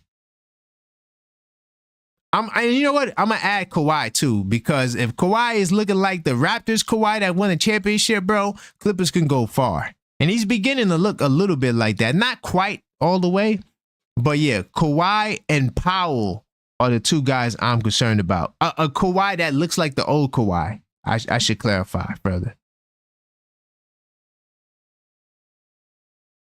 Yeah, he's carving us up because he's going up against our 2nd string and 3rd string and 4th string point guards. And H.R. great. That's the thing too. Like, we underestimate JB. JB is going to, okay, you think Chris Dunn is going to guard JB? Okay, all right, cool. All right. Oh, look, you see how I said the Dunn kid? I guarantee you if I ask Shaq, who's that, they ain't going to know who that is. And look, and he could have just played on TNT. Oh my God, yo, he could have just played on TNT and they wouldn't even know. They're like, yo, he just played. Oh yeah, I know the kid. Yeah, bald head, whatever. Yeah, Powell's so nasty. Yeah, that's the guy I'm concerned about. Because if Powell is like, all right, cool. You got two defenders. You got OG and Mikal. If Powell's going, who's guarding him? That's it. Listen, I am 100% confident in OG. If he's healthy, yeah, I think we're gonna be all right against anybody because he's gonna be the lead defender. Now, if he goes down and he's hurt, yeah, we're screwed. We're definitely screwed. All right, man. All right, you could. All right, so bet. So Knicks 100. Let's put this out there to the atmosphere. I would like a Clippers-Knicks finals. That'd be crazy. Could you imagine the Clippers and Knicks in the finals? Man, they'll go crazy. I'm with you, HR the Great. I ain't scared of the Clippers at all. Not scared of them at all. Zubac got going because they brought him in off the bench in the second quarter against Mitch. And Mitch wasn't ready that night. Like Trevor said, he didn't have his legs. Yeah, I mean, okay, cool. That's one game. One game. He gave OG fits. Okay, cool. All right, that's fine. That's fair. And thank you, HRMC. I didn't want to. Look, I love Knicks 100. That's my man, right? But he stayed doing stuff like that. That's why, to all my people that get upset with me or wonder why I always go to Cleveland, is because Knicks 100, he says things, but he doesn't realize he'll kill his previous statement. Because remember, guys, to all you guys that's been watching the Call Up Show every week, I pointed out that Cleveland has first off, I asked a question about the Knicks. The Knicks, home scan, when we beat the 4 out of the 5 teams, that time we lost to the Lakers, was it impressive? You know what Knicks 100 said? Oh, but Memphis was on the second night of a back-to-back. But look at what HR and the Gray says. They played us twice off a back-to-back. And we didn't have Jalen Brunson, who's our best player. But Knicks 100 ain't going to consider that. But he would use the same argument in reverse. I'm glad you said that, HR and the Great, because I wasn't even going to go there. But yeah. But Knicks 100, you say that every time about the opponent that we beat. You was copping pleas for Denver, Memphis, Sacramento. You was copping pleas that whole time. I'm not going to stay in your name. You said that. When we beat Memphis, you had an excuse for it. When we beat Denver, you had an excuse for it. When we beat Sacramento, you had an excuse for it. You did have an excuse. You can't tell me you didn't, Knicks 100. We all remember you doing it, that, especially the ones that watched it. But HR and the Great, you on the money, bro. Salute to HR and the Great. Look, you see how he does that? We beat the Nuggets without Gordon. Watch this. Okay, go ahead. He beat the Nuggets with. See how he's discounting the wins, right? But when HR and the Great said don't matter, when HR and the Great said that we played them on the second night of a back-to-back without our best player, that doesn't count. But we beat Denver we beat them without Gordon. He's going to say that discounts the first Nugget win. But check this out. We beat them the second time with Gordon. So what happened that night? What happened the second night when we beat them with Gordon? That's what I want to know. Because he played the second game, Knicks 100. Which was the game that we're talking about, actually. The second game that we're talking about is the game that Gordon was there. See that? Look, Grizzlies just play overtime game. And they played us on the travel day. But HR and the Great, you see how we can't get the same excuse. HR and the Great said that we played the Clippers twice off back-to-backs, the second time without our best player, but he's going to give the Grizzlies a pass because they played overtime on a travel day. And the Nuggets was losers of 3 straight. You see how he's discounting the wins? And this is why I go there with Knicks 100. Because it's never the same on the reverse. He will not acknowledge what HRM the Great said. That was the second game. The second time we played Denver is the second time that Aaron Gordon was there. I'm just saying, he was. If you want me to put it on research mode for the 8th time, I would. Aaron Gordon was there. And then look, his beloved team that he was praising, I'm not sure if he's still rocking with them now because they've been losing, the Cleveland Cavaliers, they did what we did a month later. They blew out the Denver Nuggets without Gordon, but he going to give them that credit. But if we blow out the Denver Nuggets and they don't got Gordon, he going to discount us. Nah, I don't use excuses, man. Nah, I know you're a Knicks fan. Knicks 100. I'm just saying you was giving the Cavs a lot of praise. I'm gonna say it like that. Now I'm not saying you a Cavs fan. No, don't get that twisted. You are a Knicks fan. But I'm just saying you was heavy on the Cavs. Like they were good. Like you were really, and I was saying that the Cavs beat a lot of teams that they didn't. There's mad excuses that you could use. Like they wasn't beating teams straight up. So who cares? They won 15 games straight twice. They also lost 4 games in a row, something that we never did this year. So yeah, we also didn't win 15 games twice, but we also didn't lose 4 games in a row like they did with their whole team. Mind you, how many games did the Knicks play with their whole team?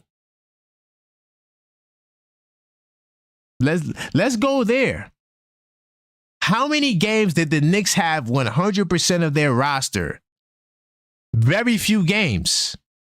Because when Mitch came back, Brunson got hurt not too long after that. Brunson got hurt in the Laker game. So hold on. How many games did Mitch play? Hold on. Let's pull up Mitchell Robinson real quick, so we could really analyze this. The Knicks haven't had their full team the whole year. There's always somebody hurt the entire year. Cleveland had their full team the whole year. They had knick-knack injuries. This is the first time the Knicks had their team. Hold on.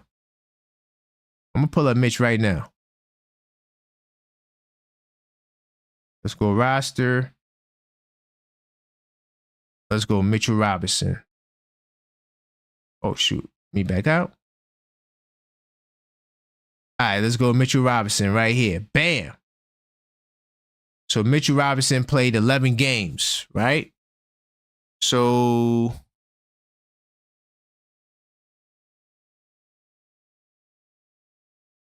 he probably came back. I think he came back against was it Memphis? Hold on. I'm gonna tell you his first game right now. I'll tell you this brother's first game right now. Memphis. Yeah, he came back against Memphis. But he only played like 12 minutes, right? He wasn't really playing like that. Then he missed like 2 games. He missed at least 2 or 3 games because of back-to-backs. Like they didn't want to overuse him. Okay, cool.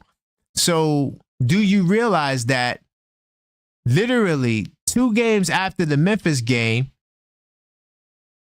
Jalen Brunson got hurt? So we might have had a full team for like 3 games. Let's pull it up.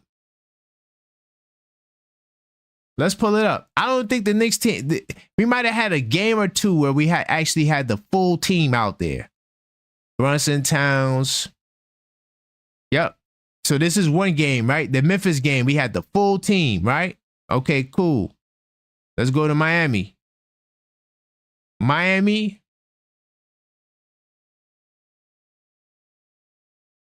We had the full team. That's 2 games. Then the first Golden State loss. I just want to make sure because we got 2 games with the full team. Towns didn't play this game. You know what this means? We only had 2 games with our full team. Grizzlies, Heat. If you want to count the Laker game, you could count it. I give you the Laker game. That's 3 games. Because I think Precious didn't play, right? Yeah. So 3 games, even though Brunson got hurt this game, whatever. 3 whole games out the whole year. Out of the 73 games we played, only 3 games we had our whole team, bro. Only 3 games. Think about that. That means every game we had a rotational player out, at least 1 or 2.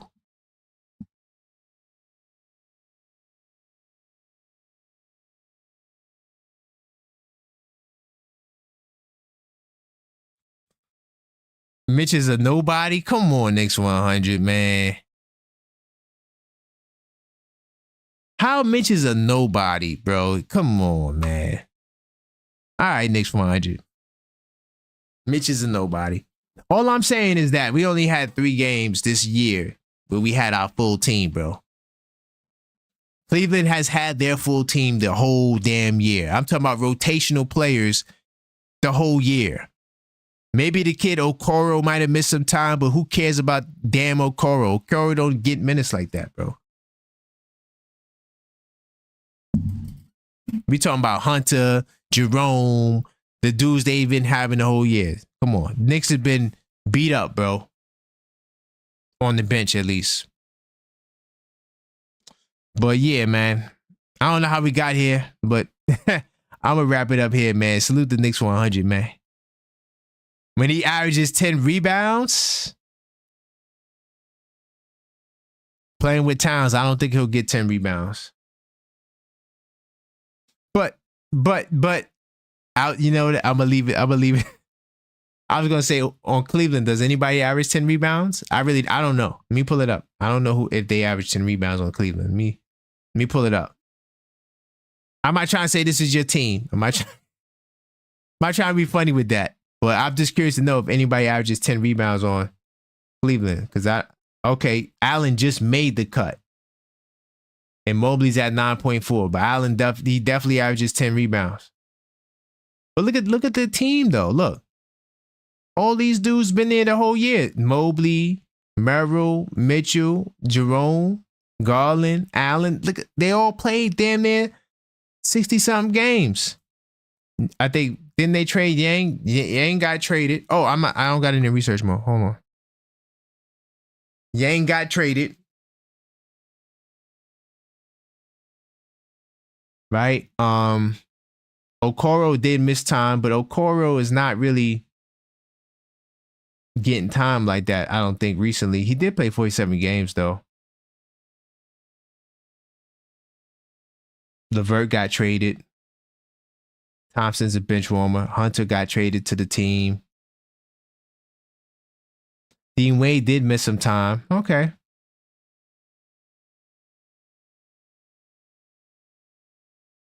But they still had, all right, Strus missed time. There you go. That's one starter that missed time.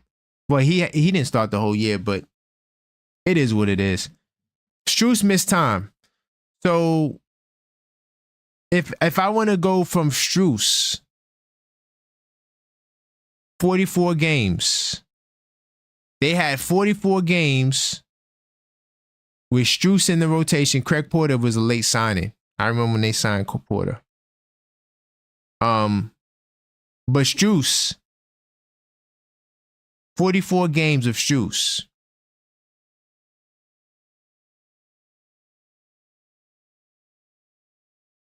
Cleveland got a little squad, man. I can't front on Cleveland. I'm looking at the names they have. They definitely got a squad.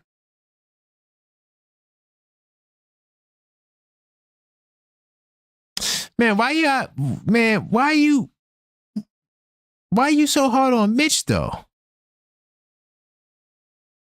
Mitch had Isaiah Hartenstein and health. But I think Mitch was, but Knicks 100, to be fair, I think Mitch was averaging 100 points.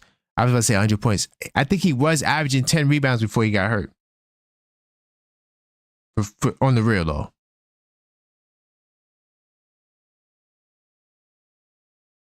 Yeah, the fouls by Towns. I agree with that. JB going to need to be more of a facilitator.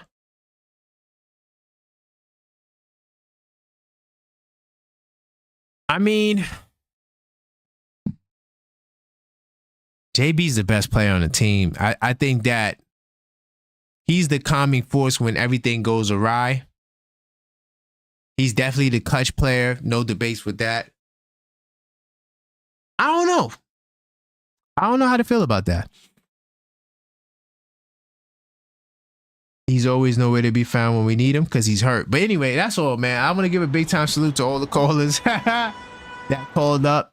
This is the Knicks Call Up Show, man. I do appreciate you guys. Fill that form out too if you want to watch the game with us. We're going to be watching the game, the first playoff game, which will be the 19th or the 20th. We're not sure where, but if you want to come, just fill out that form so we can make sure you're in the building. I do got to give a big time salute to my man Trevor from Brooklyn to Queens, my man Mike from Harlem to PA, my man Yuri. Oh, wait, Yuri's from the Bronx? I don't know why I thought Yuri's from Brooklyn. My man, who else was called up?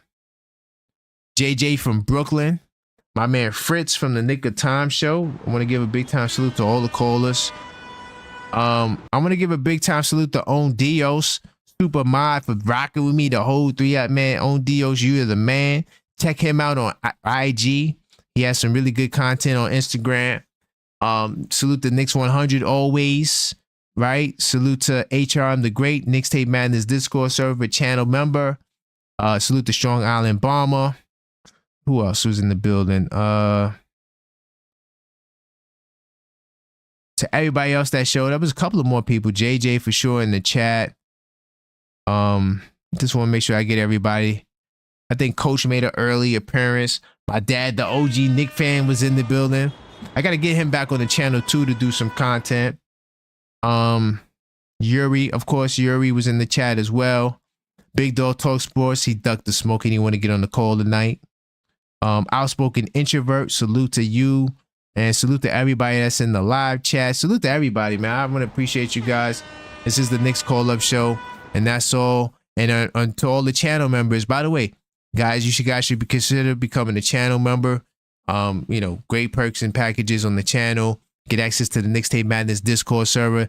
We always having great chats in there. There's a 24/7 chats, a multiple 24/7 chats for all sports. Of course, we talk Knicks, we talk NBA, everything. All you gotta do is hit the join button. And you'll be good to go to get inside the Discord server. We're also doing a members only parlay builder show this Sunday at noon. Be there or be square. But that's all for this pod, y'all. Oh, salute the Gangstar as well. And until next time, y'all. Hold on, let me get my applause right. Let's go Knicks.